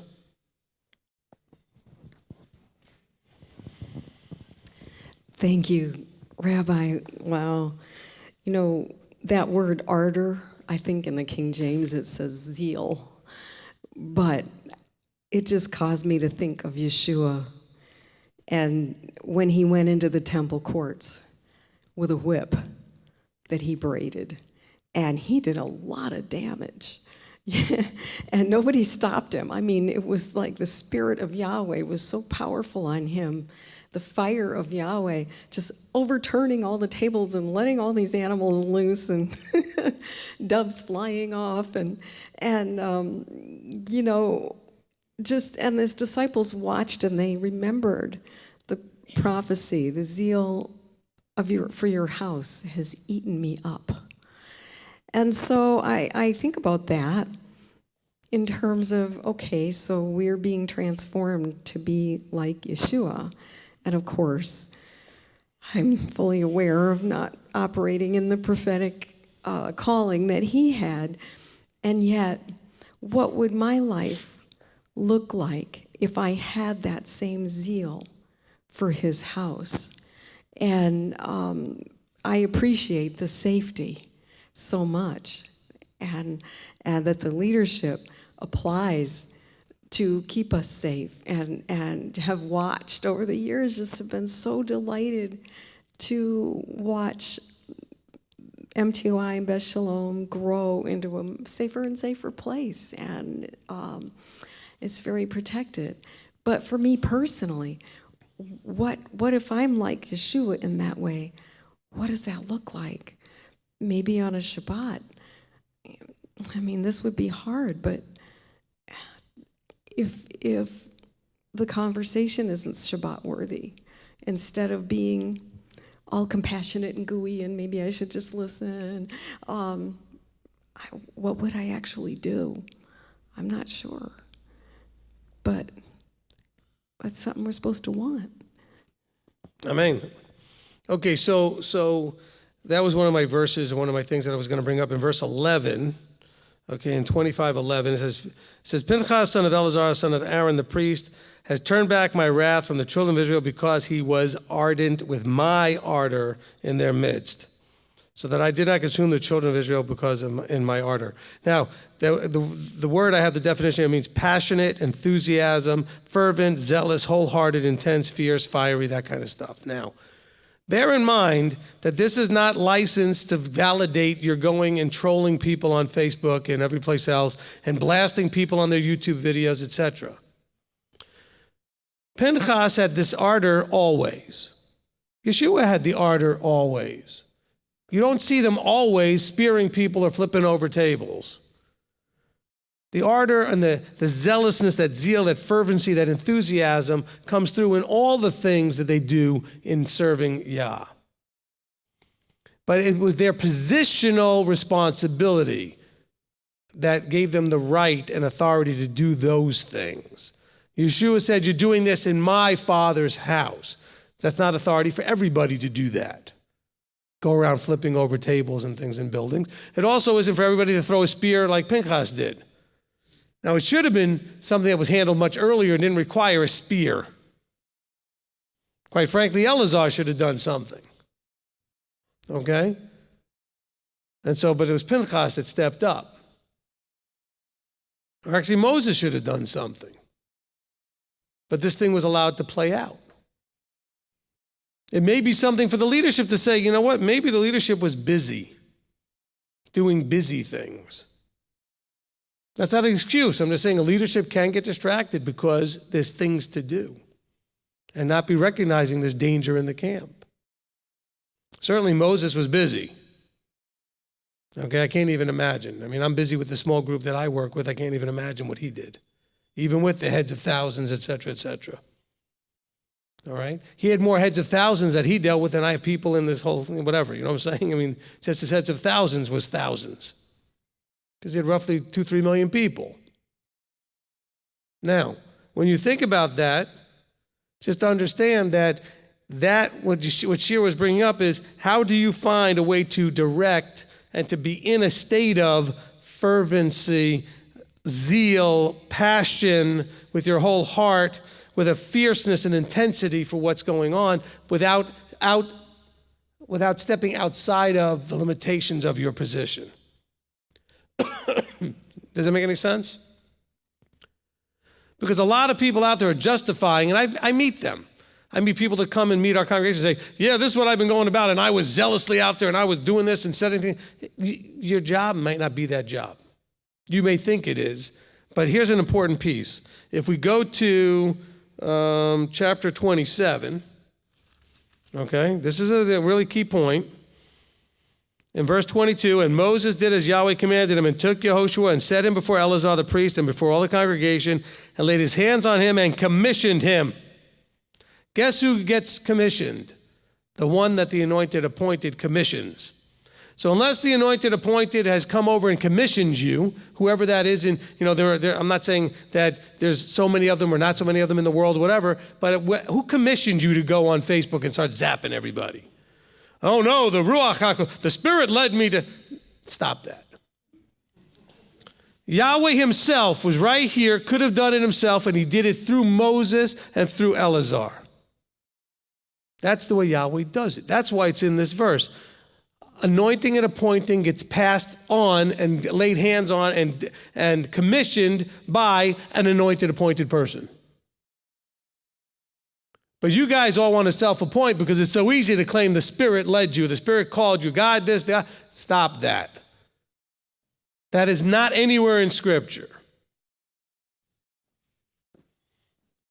Okay? That's those rare moments where it's the person, where that rare moment is the person that you can see in leadership and they're doing the thing. You see that with Moses directly. Okay? And then Aaron, his brother. You have those moments, but you don't see the lay person, everybody doing that. Now, Pinchas actually had an anointing. He was in the priestly line, and his father was the high priest. So he had a certain amount of responsibility that could be on him. And certainly we see that Yahweh blesses him and says that the priesthood, here, this is an interesting verse. It says, I'm going to make this covenant of peace with you, a covenant of an everlasting priesthood. Now bear in mind, the priesthood is not everlasting. The fact that your line, when there is a priesthood, would be everlasting. So in other words, if there's going to be a priesthood again, it will be in the line of Pinchas. Does that make sense? Not that Pinchas, or that not, it doesn't say that priests would be forever. We have a period of time right now where there aren't any priests. But he's saying, he says, I'm making an everlasting covenant because of the everlasting priesthood of yours, going through that line. Okay? And so that we can be clear, because somebody will say, well, that's a flaw. He says the priesthood is everlasting. He didn't say the priesthood was everlasting. He said, I'm breaking a covenant with you that through you there'll be a priesthood, when there's a priesthood. Does that make sense? Okay? But let's just be careful and clear that, yes, there are places and points in time where Yahweh will call somebody, bring them into a leadership position. And by the way, those people are not trolling Facebook. Okay? Hopefully I'm an example of what other leaders like me would be doing. You don't see me trolling Facebook. You don't see me commenting on other people's YouTube videos, like typing in comments. I don't even give them thumbs up or thumbs down. Okay, I watch something, I move on to the next video. And so that's an example, hopefully, that I'm setting that you can follow that. But generally speaking, except for those rare few, and you're going to say, well, I'm one of the rare few. Well, then where's your flock and where's your group and where's your thing?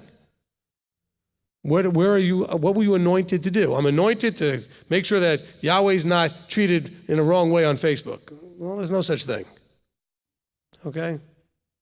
You just made that up to justify what you're doing. I'm looking right at the camera. Stop doing that. Knock it off. That's not the way it's supposed to be. All right?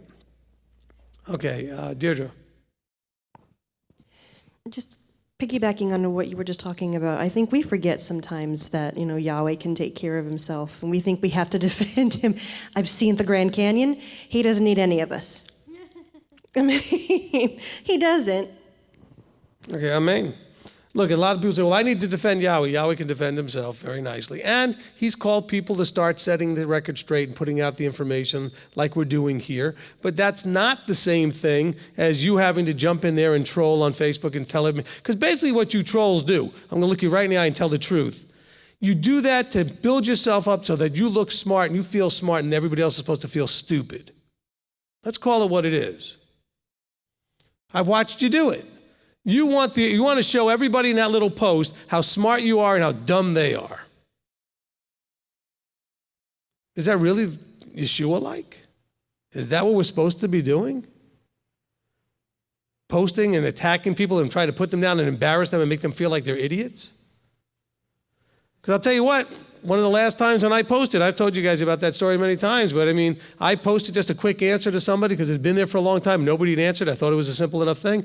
And sure enough, a troll popped up and tried to make me sound like didn't know what I was talking about. I'm an idiot. Well, you don't know what you're talking about, blah, blah, blah. It turned out I was able to expose that person had no background, no training, and no knowledge of Hebrew, but that wasn't the point. The point is they are out there to try to build themselves up and show and impress everybody. You want to impress people, all you trolls? Put a teaching out on video that we could all critique. Go ahead and put your stuff out. Make your Facebook post and let us write comments. Don't just troll. Put out a positive message of what you believe. See, I don't have a problem. People say, well, I don't see on your website a statement of beliefs. Yes, you do. It's in the teaching section. Okay? Because I don't post interesting. I post my statement of beliefs. You want to know what I believe about covenant? There's 48 parts. You want to know what I believe about being saved? It's in there. What I think of the Godhead, it's in there. What I think about the calendar, it's in there. You want to know what I believe? There's the teachings, and then you can decide if you agree, disagree, whatever, but I've posted it. Oh, you guys just want to troll around. I wish I had a spear. I got a sharp pen. Okay? But this is the foolishness that's going on in the body. All right? You guys got to stop that. And here's the thing, if you're not the person that's the troll, but you made a post and the troll's posting on your post, either delete their comment or ignore it or just take your post down. You don't need to be giving more food to the trolls. Starve them to death. Stop feeding the trolls. And don't get caught. This is almost like what's going on here where the women are like tempting them and they're bringing them in. And don't fall for the whole trap and start arguing with the troll. It's dumb. You're not going to win, but you're going to feel like every time you say something, they're going to have a comeback. And they're going to just try to make you look more dumb. So don't do it. Don't play the game. It's the only way to win is not to play. Anybody remember the movie War Games? The only way to win is not to play. The computer finally figured that out, right? Playing tic-tac-toe. Okay, the only way to win is not to play. So, just be careful. You want to do something, post something and lock out the comments. You can do that. Just post what you want and lock the comments out. Then the trolls can't attack. Hey, trolls, there's plenty of places on Facebook for you that they love trolls. They got lots of groups where there's nothing but trolls. Go to Trolls R Us, Messianic Trolls Association, or something, you know.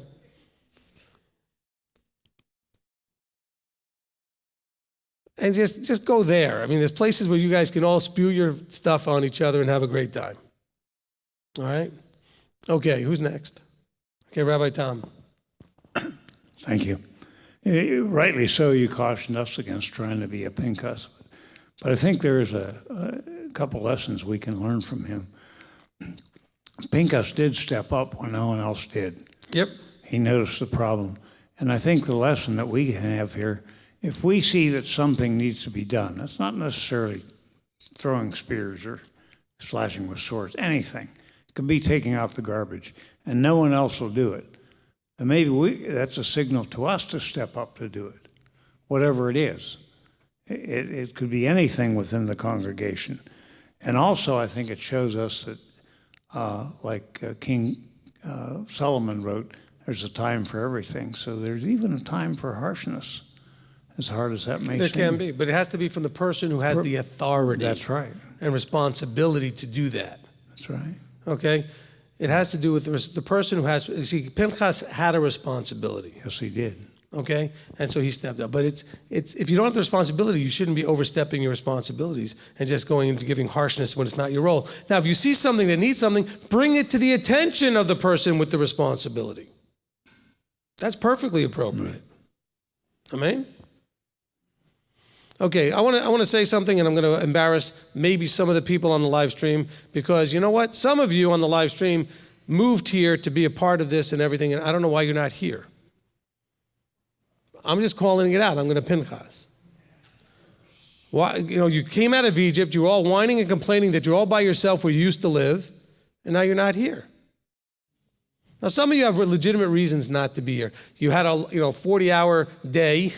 Anybody have a 40-hour day? Sometimes that happens. You go home and you're just too exhausted. I get that. But there's at least a few of you that should be here and could be here, but you took the easy route. Sometimes you do that on Shabbat and you stay home because it's the easy route. We're supposed to not just love Yahweh, we're supposed to love each other. And if you don't show up, how are you loving me? How are you loving the people in this room if you don't show up? And the people in this room, when we're finished, you know what they're going to do? They're going to love on each other for a few minutes before they leave. And you're not getting any.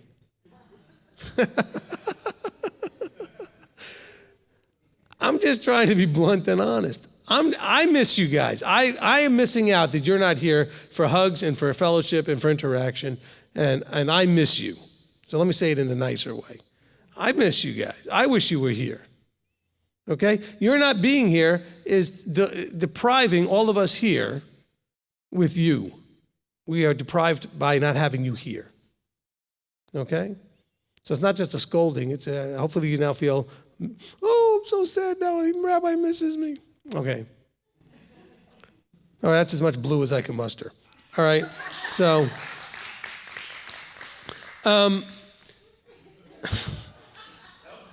that was a good try. I made an effort, okay? So I'm just saying that so that next week I expect this room to be like full of people, all right? And by the way, I want to pray a blessing on all of you. I'll do it right now. Father, I want a blessing poured out on all those that made the effort to be here. I know there were, and also on those that couldn't be here that would have if they could have been here, okay? So I'll extend that blessing to the ones that really would have come but just couldn't be here. And that, Father, that you would bless them for their desire and their effort to not only be here where the word is written in person, read in person and out loud, but they could have been getting, a lot of live streamers don't live here, and so they can't be here. But I know a lot of you on live stream wish you were here, and if you were here, you would be in this room. And so, Father, I just want you to bless these people with just a little extra something because they're here. In Yeshua's name. Amen. Amen. All right. Okay. And so, see what you missed out on? Okay. Okay, I'll stop. I could be relentless. Okay, Shira, go ahead. Thank you, Rabbi. Now I'm going to go to bed wondering, what's that little something that's coming out? That's right. It's going to be good. All right, I'll take it. I was looking at what happened before Pinchas did this, and it's interesting that Moshe had already received the command from Yahweh to kill the leaders who were following Baal Peor. So Pinchas wasn't just acting, on his own. He was in concert with the leader. And I just was thinking, one of the ways as a layperson that we could show our zeal is when the leadership has to use disciplinary action against somebody we really like. Are we going to support the leader? So, Amen. Excellent point. Thank you. Appreciate that. Okay. I've got only one more point in my notes, but we can certainly give it to the live stream and see what they've got. And then I've got just one more thing. If nobody covers it, then I'll add.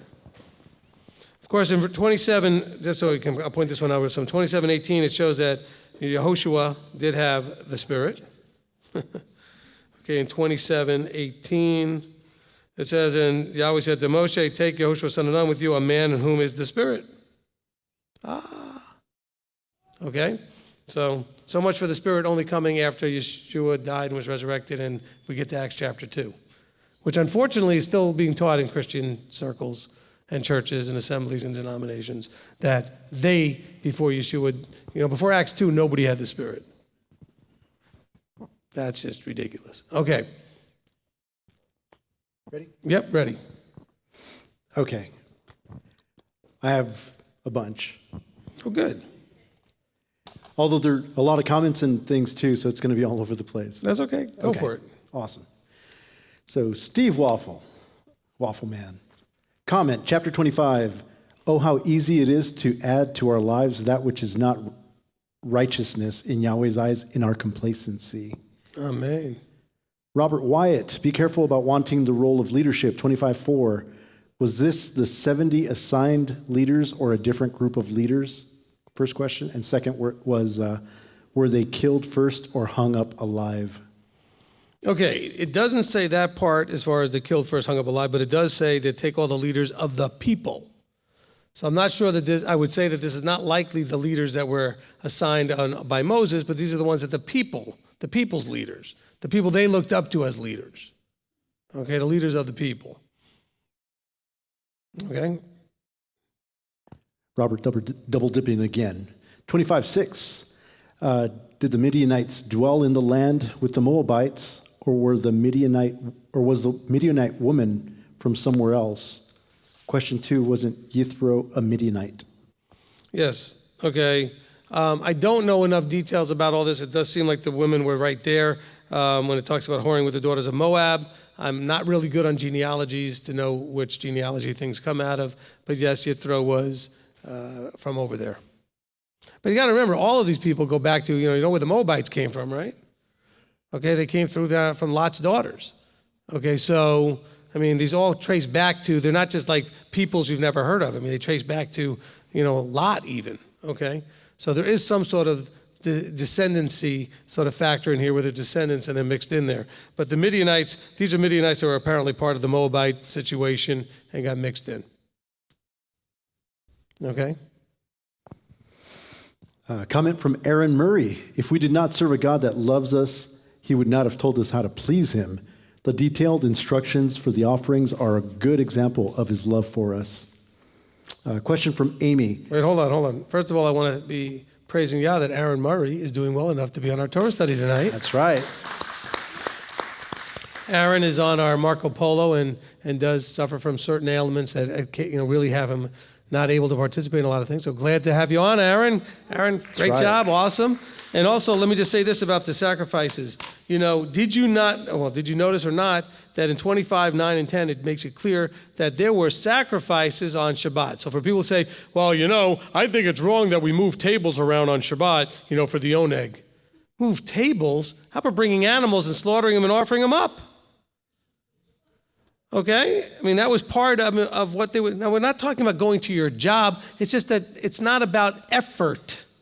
It's about what the effort is towards. Okay? Because we do see that, I have the wrong chapter, so it was 20, was it 28?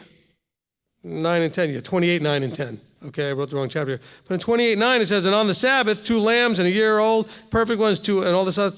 Okay, this is on the Sabbath. The burnt offering for every Sabbath.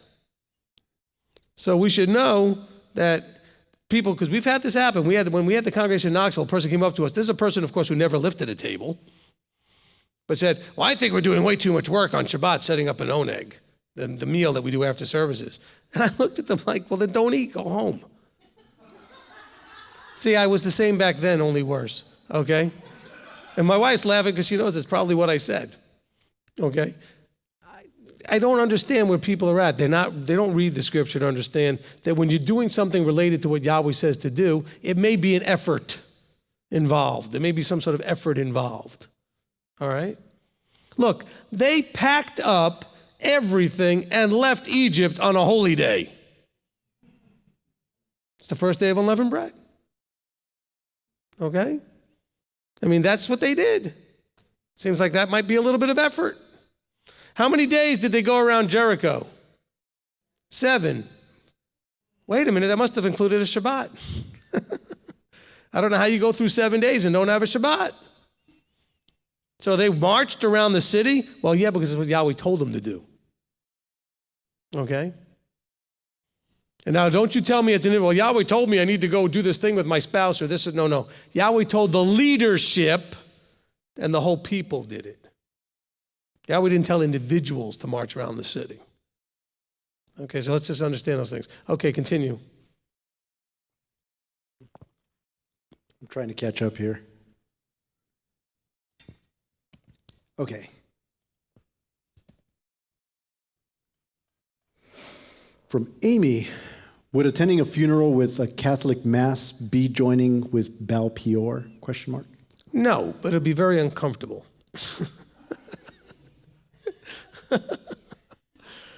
Okay? Look, the funeral is for the people that are mourning the loss. Meet them after the service. Meet them at the gravesite or whatever, but don't go to the church if you can avoid that. Why? I don't know that it's overtly a sin to go into the church per se and go sit there for a funeral if the funeral service is there. I would feel real uncomfortable. Okay? And you will too, especially if it's a Catholic service with all of its stuff. All right? If they're doing the service somewhere and then going to the gravesite, because sometimes they'll do the service at the gravesite, all right? But if they're doing the service at the funeral home or at in a church, you could always meet them if they're going to go to the gravesite and say, I'll meet you over at the gravesite. You don't have to go and sit in those things. Or more, what, better yet? Show up with some food at their house when it's all said and done and be with them like the next day or whatever and comfort that family. Okay? I promise you, they're not going to sit there counting heads and naming faces and everything else and be all like, well, where were you? Especially if you show up to comfort them and bring food and all the other things to show love to them. Because a lot of people show up at the funeral and they'll never see him again. Hey, I went to the funeral. What do you want from me? Type of thing. All right, next question. Okay. Truth Hunter, when it comes to the number of animals in the offerings, is that for every individual or heads of families? Oh, okay, as far as like what was told here, as far as the numbers in the offerings, etc.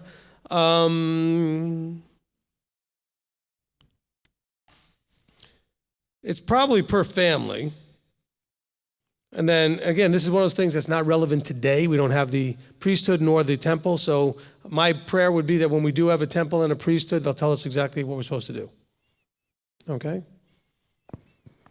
Jonathan Thompson, 25:11, turned back my wrath from the children of Israel because he was ardent with my ardor in their midst. So in the same way, any ardor we possess in our walk should align with Abba's? Correct. Oh, that's a good one. I like that. Because his ardor matched with mine. Hey, all you trolls, I didn't forget about you. Your ardor better match with his ardor. Now, you think you're all being all fierce and you're being all zealous and all that other stuff. Does your ardor match with his ardor? That's a good one. Thank you, Jonathan. Great. I'm going to actually write that in my notes for next year. Where did I put 25:11? Okay, over here.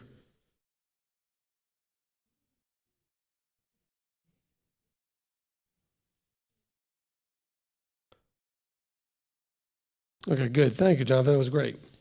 Okay, next.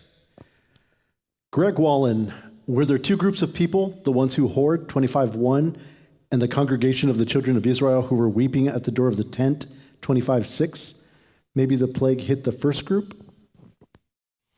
Okay, say it again. 25:6 and what? 25:1 and 25:6. The ones who hoard, and then the congregation of the children of Israel who were weeping at the door of the tent. Well, look, the whole point of this whole thing is, as far as the weeping and all that stuff at the tent, this is what this is what we can glean out of it. We have a tendency, and by the way, if you're a parent, you know exactly what this is like because your children have the exact same tendency to A, not believe that there are consequences, B, not believe that if there are consequences that they actually apply to them, and C, then when the consequences come, they get all upset because they feel like there shouldn't have been. And that's what's happening here, is that they're all weeping and upset because there's consequences. They're not going to get to have what they have without consequence. And see, that's why people are attracted, by the way, to Christianity. It takes away all the consequences. Okay? After all, anything bad, the devil did it, according to Christianity. Anything good, Yeshua did it. You're off the hook on every side of it. You just got to claim you believe.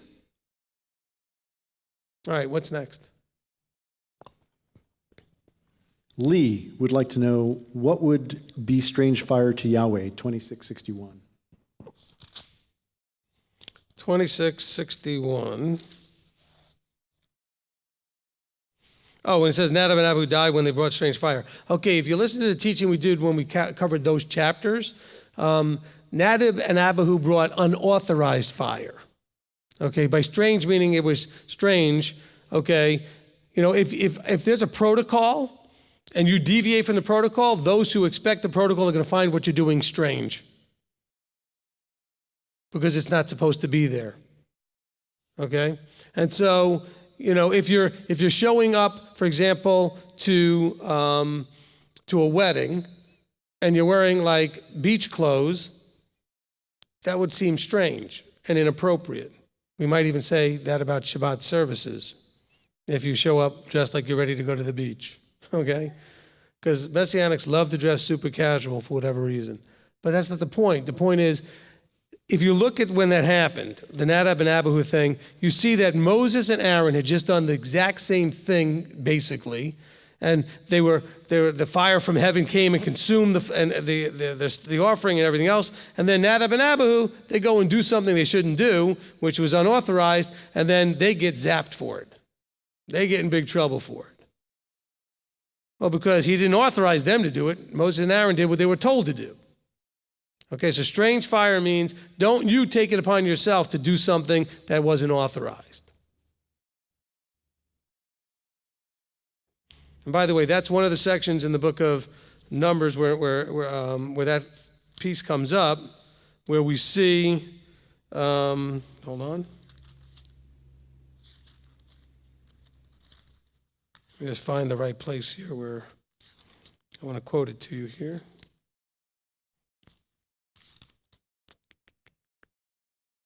Where's that chapter where that is?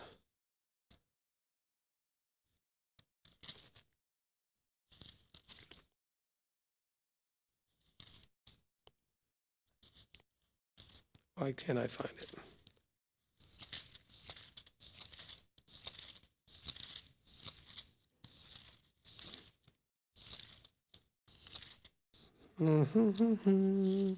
All right, I can't find it quickly off the top of my head.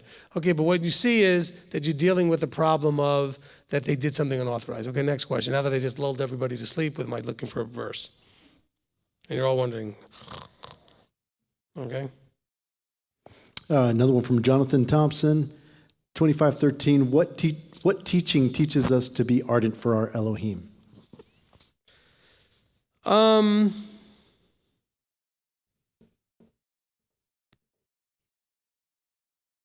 Maybe endure and receive the crown of life would have a little bit to do with that, because then while you're enduring, you need to have a certain, ardence, a certain, zeal for that.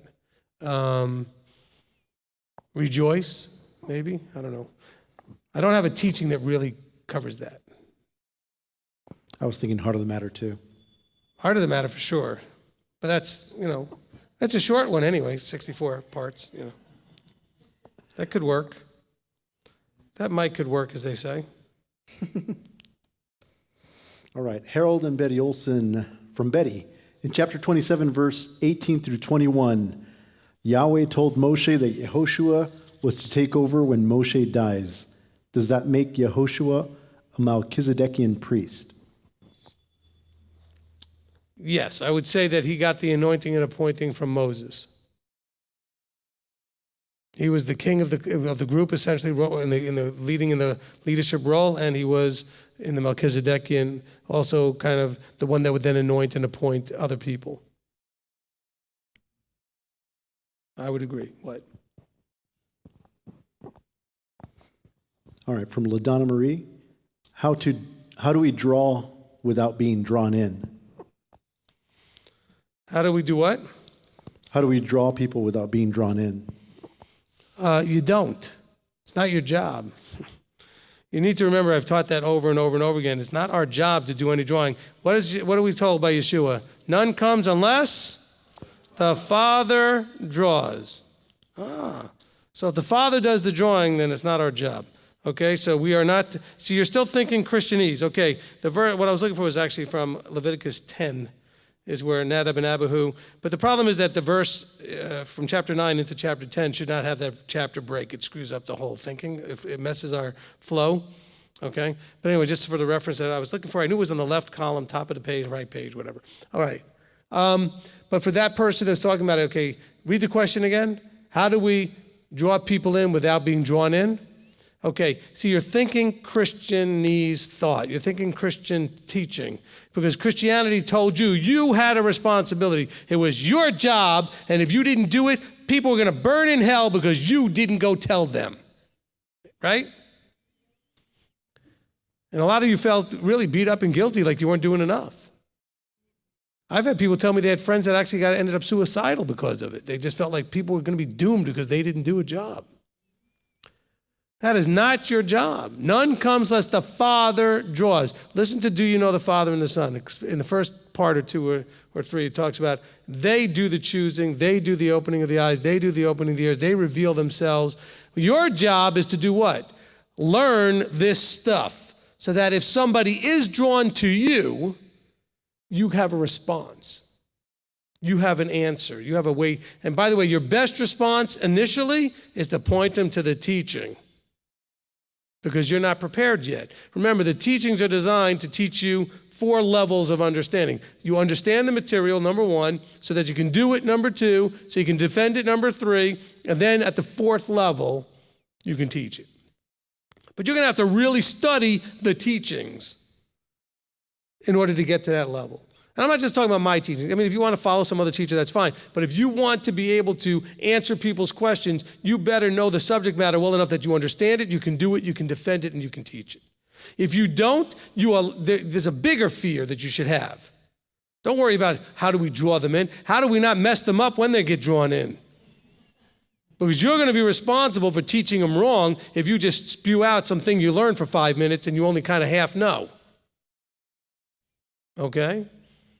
Or maybe you heard a teaching and you don't quote it correctly. Because trust me, I get quoted incorrectly all the time. How do I know? Because people will come back and ask me things about what I said that I clearly didn't say. They'll say, well, you know, Rabbi, when you said this, this, and this, and I say, wait a minute, I didn't say that. Let's go back and see what I said. Because we're still filtering as we're receiving information through our filters. And so we're looking for and keying in on key words and key sentences to try to be, see, but wait, you might have missed the whole context and got it backwards. And so to the person who asked that, let's go with the idea of, let's not worry about drawing anybody.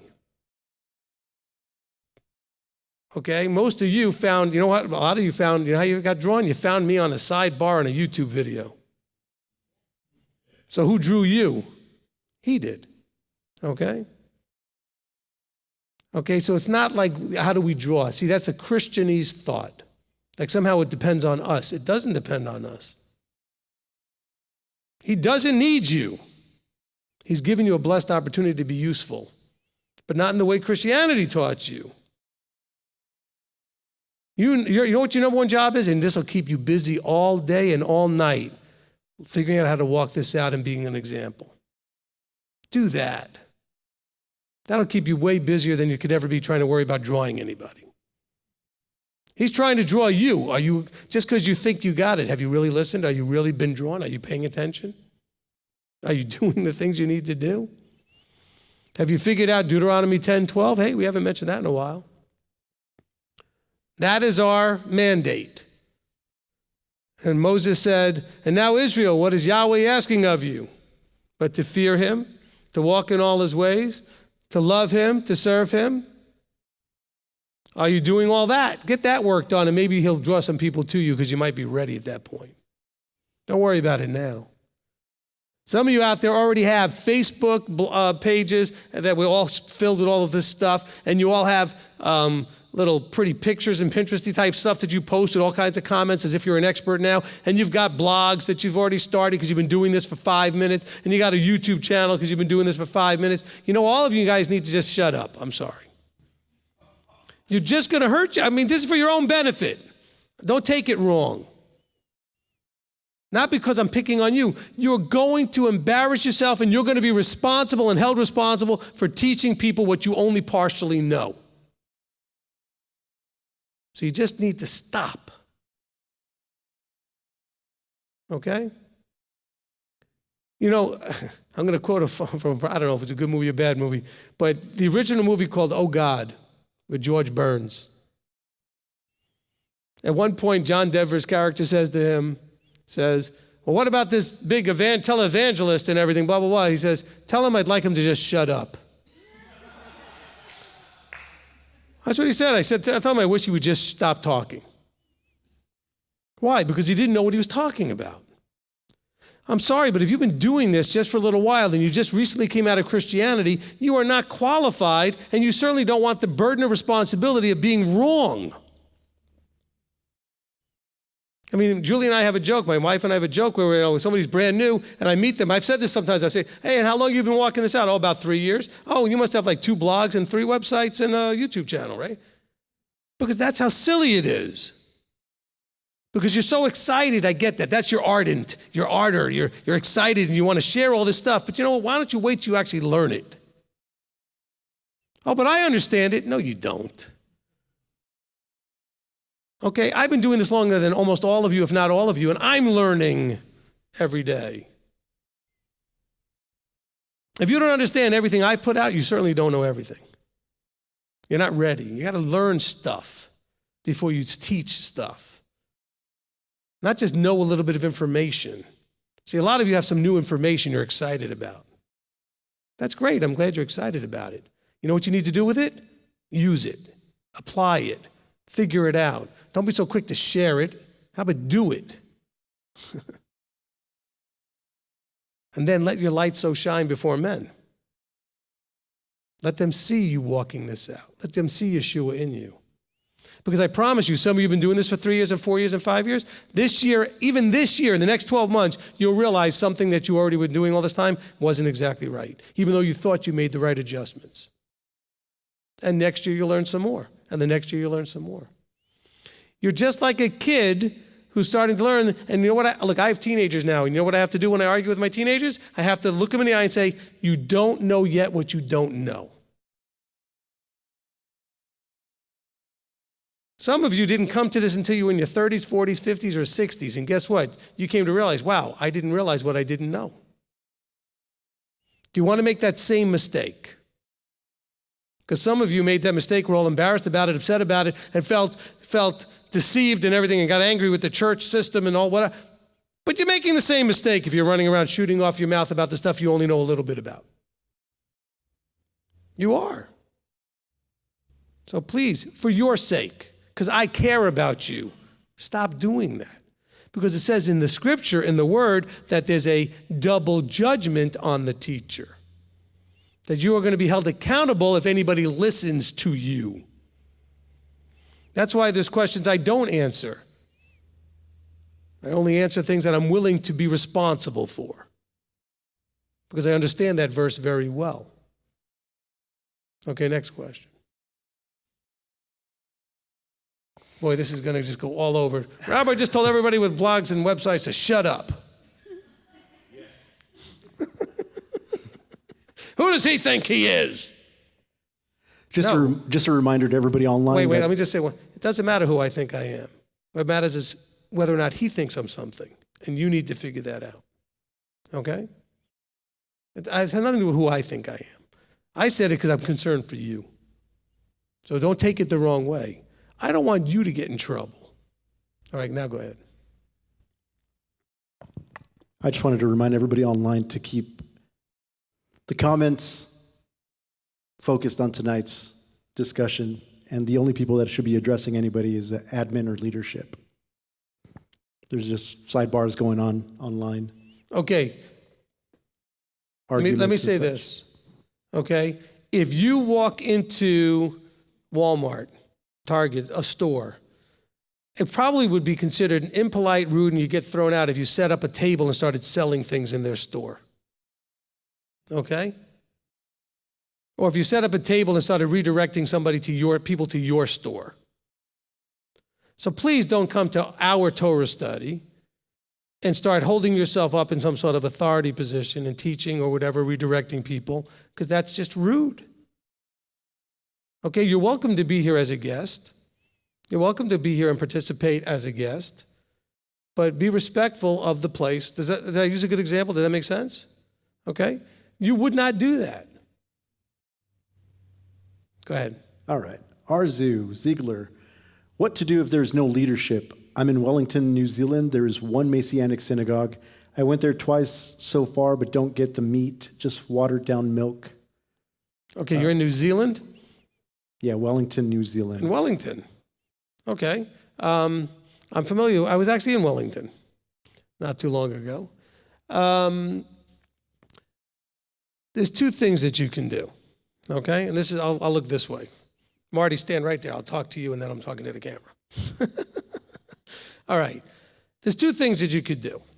All right. Number one, okay, while you're learning, you could absolutely use our the streams that we have. Now, I know the time difference doesn't allow you to watch our live stream when you're in New Zealand. But you know what? You can use an older teaching. You can have your own, as far as getting the teachings in. So take Shabbat.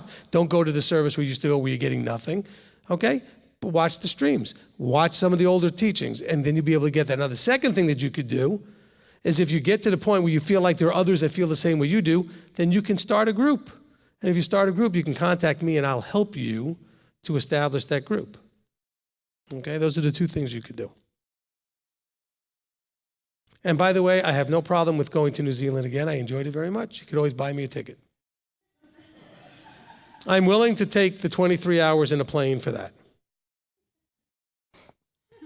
It was miserable. Okay. Claudia would like to know, question for Rabbi, 27:18. Yep. What is the Father referring to when he says spirit? Well, look, when we go to the teaching called Understanding the Ruach, what he said is that Joshua had Yahweh's intrinsic nature. He had embraced the spirit that is of Yahweh, okay, the Ruach. And I can't explain it in a soundbite. You're going to have to go to the teaching, Understanding the Ruach, and you'll get it. All right, but it's a good question. That's a fair question. But remember, it's only Joshua and Caleb that had that different spirit when it came to the 12 that were spying the land. Because here it says Joshua had the spirit, and in the other place it said that Caleb did. So they both get mentioned. Joshua isn't mentioned there, Caleb isn't mentioned here, as far as having the spirit. Okay, but there's a different spirit in Caleb. It says, oh, okay, good, there's a different spirit in Joshua too. All right, so they're both covered. Go ahead. Aaron Murray, something that should be mentioned is that God did not want Israel to be joined to the nations. It had nothing to do with racism. Israel had many nations within her grafted in. Amen. And actually, you just inspired me. Thank you, Aaron. You know, look, in Yeshua's prayer in John 17, he says, look, I do not pray that you should take them out of the world, but that you would keep them from. Okay?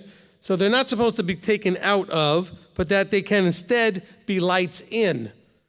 But being light in, you have to remember your job is to stay separate among. Separate, but among. Now, they were among, but then they decided to join, as opposed to staying separate. And that's where we have the difference.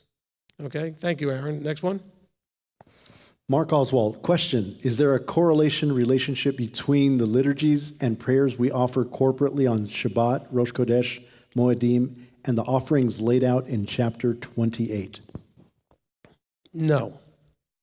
I mean, there's a correlation in that there could be a correlation in when we pray and how and taking times during the day to pray. Daniel did prayers at the same times that the offerings would have been offered, and we read about that in the book of Daniel. But the liturgy that we use in terms of the liturgy choices is because of the messages in those pieces, and they're all quoted right from Scripture. Okay, so we do Ma Tovu, we know where that comes from. Mi Kamocha, we know where that comes from. Okay, when we do the Shema, we know where that comes from. Vishamru, we know where it comes from. These are all pieces from Scripture. They're either from Deuteronomy or they're from Exodus or wherever they're from. Okay, and they're to help us, remind us of certain things when we're coming into prayer and into worship of our Creator. Okay, reminding us of those relational things. But as far as connected to the sacrifices that we're reading about here, no, only in terms of if we chose to do them at the same time of day that they would have done. And the Jewish community does this. The Jewish community will stop in the middle of their day, twice a day, to pray during the same times as the morning and evening sacrifices. The morning and afternoon sacrifices. So, I mean, that from that point of view, if we did that, it would be connected. Okay? Leanne would like to know, didn't Pinchas stepping up reflect a change in leadership and the younger generation beginning to fill that role? Well, I don't know if it necessarily did that. I mean, now that I'm reading it again, since just during the comments, I mean, because the judges were to go and slay, it could be that Moses and Eleazar were busy kind of supervising him with that whole thing and were not aware and seeing the one person that came in with the Midianite woman, etc., and that then Pinchas stepped up to handle that. So I don't know if we maybe were overly harsh on Eleazar, because there was a lot going on here at the same time. And there was things happening as far as leadership having to go and slay the leaders of the people. Okay, so I don't know that it indicates anything as far as that, but what it does indicate, Leanne is a good point though, is that often in leadership, there's a skipping over to who the next one will be to identify the next one. We see this with Joseph. Joseph really never gets to be leadership when it comes to the inheritance because he gets skipped over right away to Manasseh and Ephraim. Okay, where, Jacob gets to make that decision. And so that blessing gets passed. So in this case, we see that Pinchas is now stepping up, and it could be that Eleazar was just, a little long in the tooth at this point and ready to pass the baton. I don't know. It doesn't say. Okay? But what it does say is, because in other places it shows Eleazar still doing stuff with Moses. Okay, Eleazar and Moses go ahead and anoint Joshua. It's not Pinchas and Moses. Okay? But what he's telling Pinchas is the blessing will be upon you, that you will have the lineage continue through you. Okay? Because Eleazar is not done. All right, because we see that in a few further chapters. I mean, it says that Moses and Eleazar select out, okay, and let's see where that is here. That's in 27, 20, too. And Moses says to by Yahweh, he took Joshua and set him before Eleazar the priest. Okay? All right, next question. Nikolai would like to know, chapter 29, are we going to be expected to bring animals for sacrifice when there is a new temple? Whenever we finally get to the Ezekiel temple, then the answer will be yes. Okay? Might there be something else that man sets up and tries to, make it look like it's the real thing and whatever it is? And, there's a lot of talk by the, Temple faithful, the Temple Mount faithful are going to start, sacrifices and start. I'm hoping that by the time this becomes an issue, that there's somebody qualified to make that call. Okay? If I'm around, I'm hoping that either I'm giving that information or there's somebody high enough up or higher up, whatever. Maybe it'll be the two witnesses guys to say, okay, this is it or that is it or whatever it is. But I'm just saying is, at the moment, thankfully, we don't have that choice. There's not a decision to make. But yes, there will be more sacrifices. There will definitely be sacrifices. There's no doubt about it. And there will be a temple that is being used for that. Okay? And the Levitical priesthood will once again be the priesthood. And we see that in Ezekiel, there's no doubt. Okay? Bob would like to know, is mixed with oil, does that represent giving with a joyous heart? 28:2.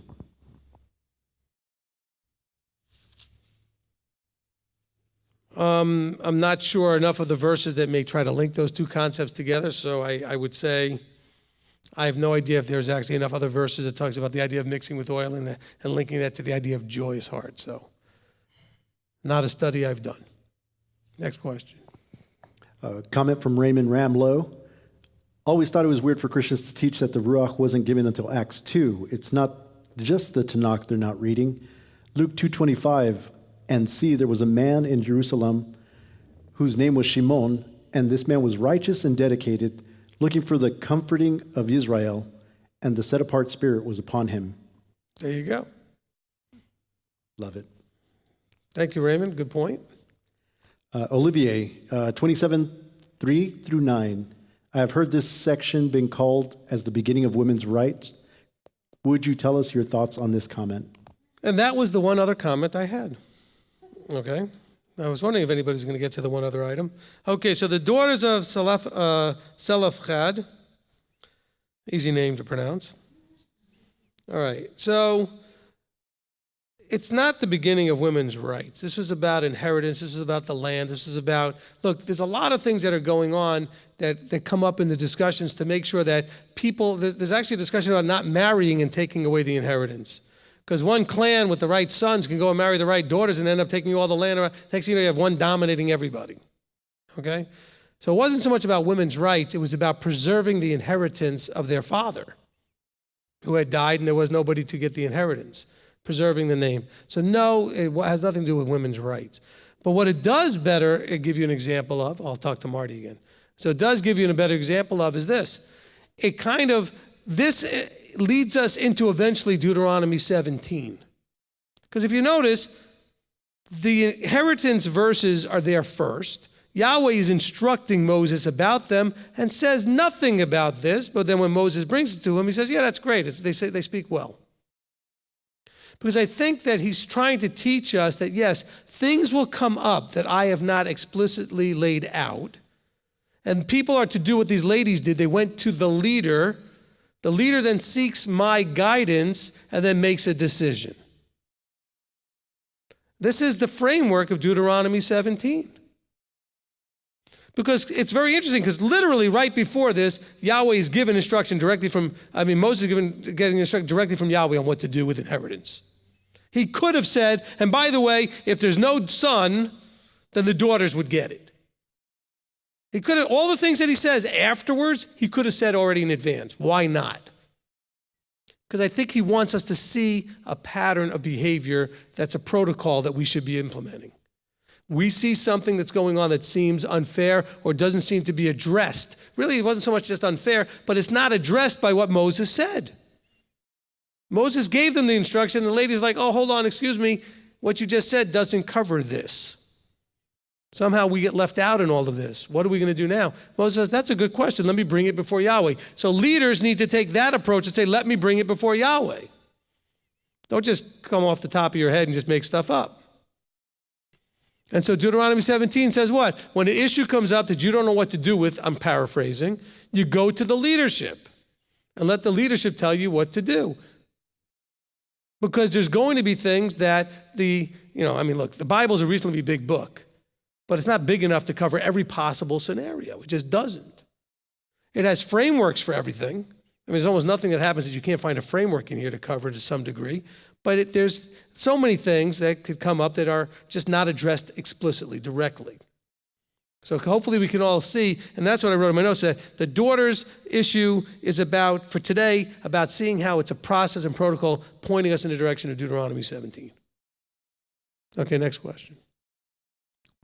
Last one, I figured if you can address this. Zora said, but in Daniel, it said that the sacrifices would be done away with Yeshua's death. Why will we have sacrifices with the new temple? Okay, it does not say that in Daniel. Okay, it says that there will be an interruption in the continuousness of the sacrifices with Yeshua. Okay, that it would be hold on, you're confusing things in Daniel. There's going to be an interruption in things. I'm not going to get into Daniel, all the eschatology stuff that everyone's talking about, but it does not say that with Yeshua's death, the sacrifices did not stop with his death. They continued on for another 40 years. Okay? And by the way, all the apostles participated. So Daniel does not say that when Yeshua comes, it will end the sacrificial system. That is Christianized talk. The Christians will have a meltdown when the sacrifices start again. Because they think that he was the end-all, be-all of all sacrifices, and therefore to do sacrifices is insulting to him. I don't know. He actually told the guys who he healed, go and do the appropriate sacrifices. Okay? Go to the priest, do what you got to do, show yourself to the priest when he healed the leprosy, etc., right? Make the offerings that Moses commands, etc., right? But just remember, the temple gets destroyed in 70. Okay, Yeshua doesn't die in 70. Dies about 40 years earlier. And you can see in the book of Acts that they were still doing the sacrifices. The apostles were still doing it. Paul had to actually go do the sacrifices, connected most likely to the Nazirite vow, and pay for other peoples who were with him to do the sacrifices as well. Okay?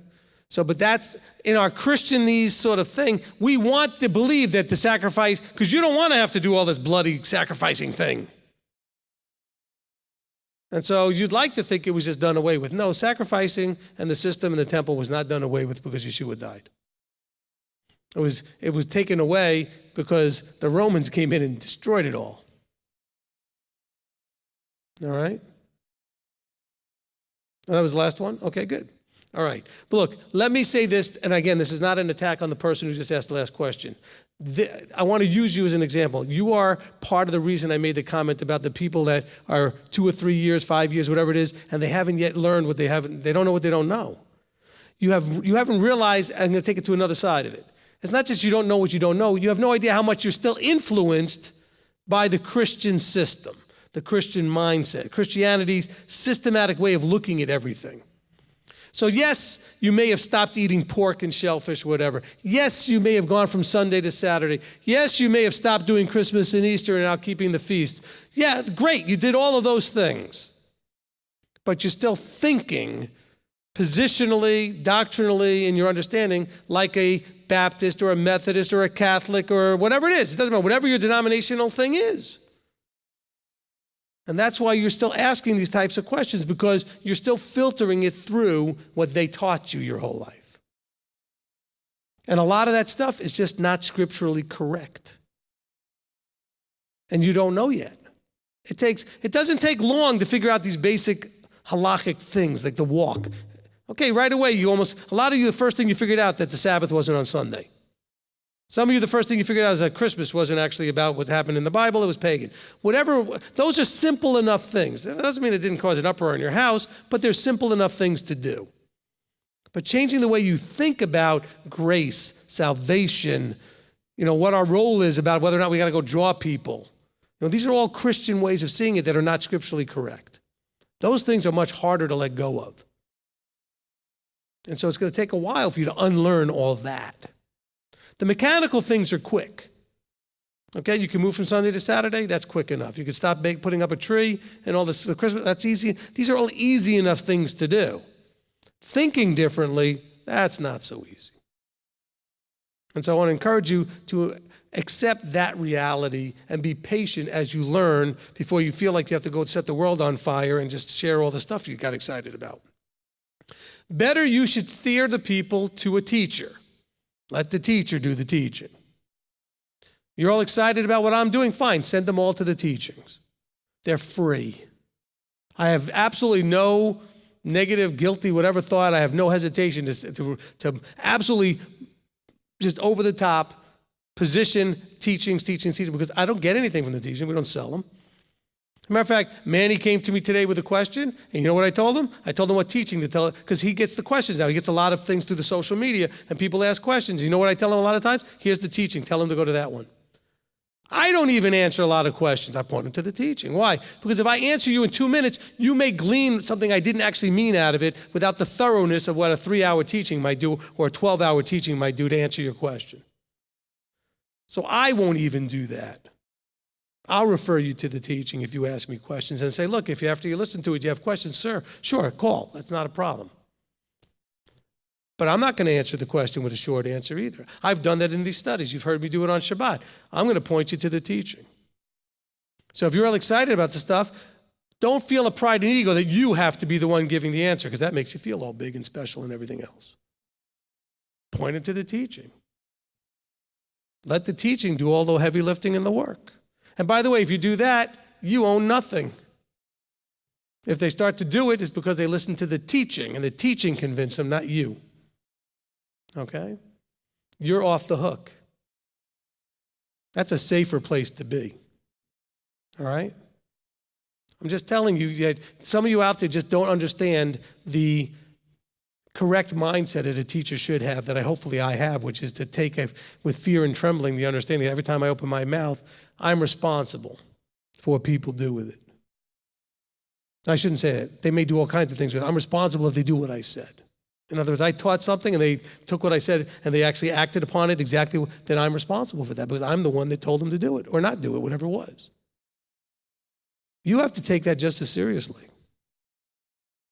You should not be running to be in a teaching position. That's why all you trolls out there, you're bringing all kinds of fire on yourself. Because you're just blasting. First of all, you're already wrong. By the way, let me make this official. All trolls are wrong no matter if they're right. Because there's no fruit of the Spirit in what you're doing. So you're already wrong. You're not being gentle or meek or loving or patient or compassionate or any of that stuff. And you're stealing everybody's joy. So you're already wrong. Let that be a lesson to all of you. If you're talking about any topic and you can't maintain the fruit of the Spirit, you've already lost. You're wrong. Doesn't matter if informationally or technically you were correct. I had to learn that lesson. Boy, when I first started this, I beat everybody in the face with this stuff. When I was talking one-on-one and just wanted to show them how dumb and wrong they were. Okay, I can admit it. I was young and stupid. Some of you, and by young and stupid doesn't have to have an age. It has to do with how long you've been doing it, okay? Okay, I wasn't that young in age. It's in my 30s. But I was young in understanding the idea of the role of the teacher. And I was teaching, and I was still teaching almost the same stuff you're hearing now, but I was not mature enough to understand that I was doing it without the Ruach. Okay? All right, so just so you understand that. All right, that'll cover it for the questions. Anybody else have anything up here? Did you have another comment or question? Okay, bring the mic over to Deirdre, and then we'll wrap it up.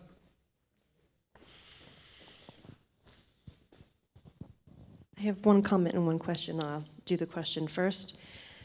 Do you think, since we know Balaam wasn't exactly all Sir Garnet, so do you think he maybe told the Moabites and Midianites how to turn Israel away from Yahweh? Because maybe he wanted the reward after all? No, it's clear from other verses that he did these things. Okay. Yeah, it's very clear that Balaam is the likely source of what's going on here in this chapter. Okay, absolutely. Now, what's your comment? Going back to the daughters of the name that I cannot pronounce without looking at my phone. I'm no Shira. You said that, this is not exactly the start of women's rights, but it's obvious that, from here, Yahweh is not against women. And there are many people who have, read the Old Testament and have come to the conclusion that, and they're, not believers or covenanted, but, that, the Old Testament is very anti-women, and that is proof to me, personally, that obviously he is not. Amen. Okay, so let me just take that comment and just expand a tiny bit. So while it's not the beginning of women's rights, it is absolutely a demonstration that Yahweh is always wanting to make sure that they were provided for, that he cared to make sure that they were provided for. Okay? And so that was, and actually there's a lot of stuff in the Tanakh, in the Old Testament, that shows that the ladies were to be provided for. Okay? All right? And not in a looking down on and condescending way, but just to make sure that they were safe and taken care of. By the way, he does the same thing for the men too. He wants to make sure they're safe and taken care of. But he does make sure, because remember, especially in that society then, these ladies needed to be kept safe because they were definitely ripe for being prey and preyed upon. Okay? In this, without having a covering or protection at all. So yes, absolutely, this shows Yahweh's love and compassion and protection of the ladies. So thank you for making that comment. It's a good comment. All right, that's going to cover it for now. Okay, we're going to close in a prayer, and if any of you want to come up here, we'll do a little wave thing. So Marty, don't turn it off till we wave. Okay? Okay, so who wants to close us in prayer? Rabbi Tom does. Let's go bring it over to Rabbi Tom. Owen does it almost every week because he has the mic, so we're going to let somebody else do it.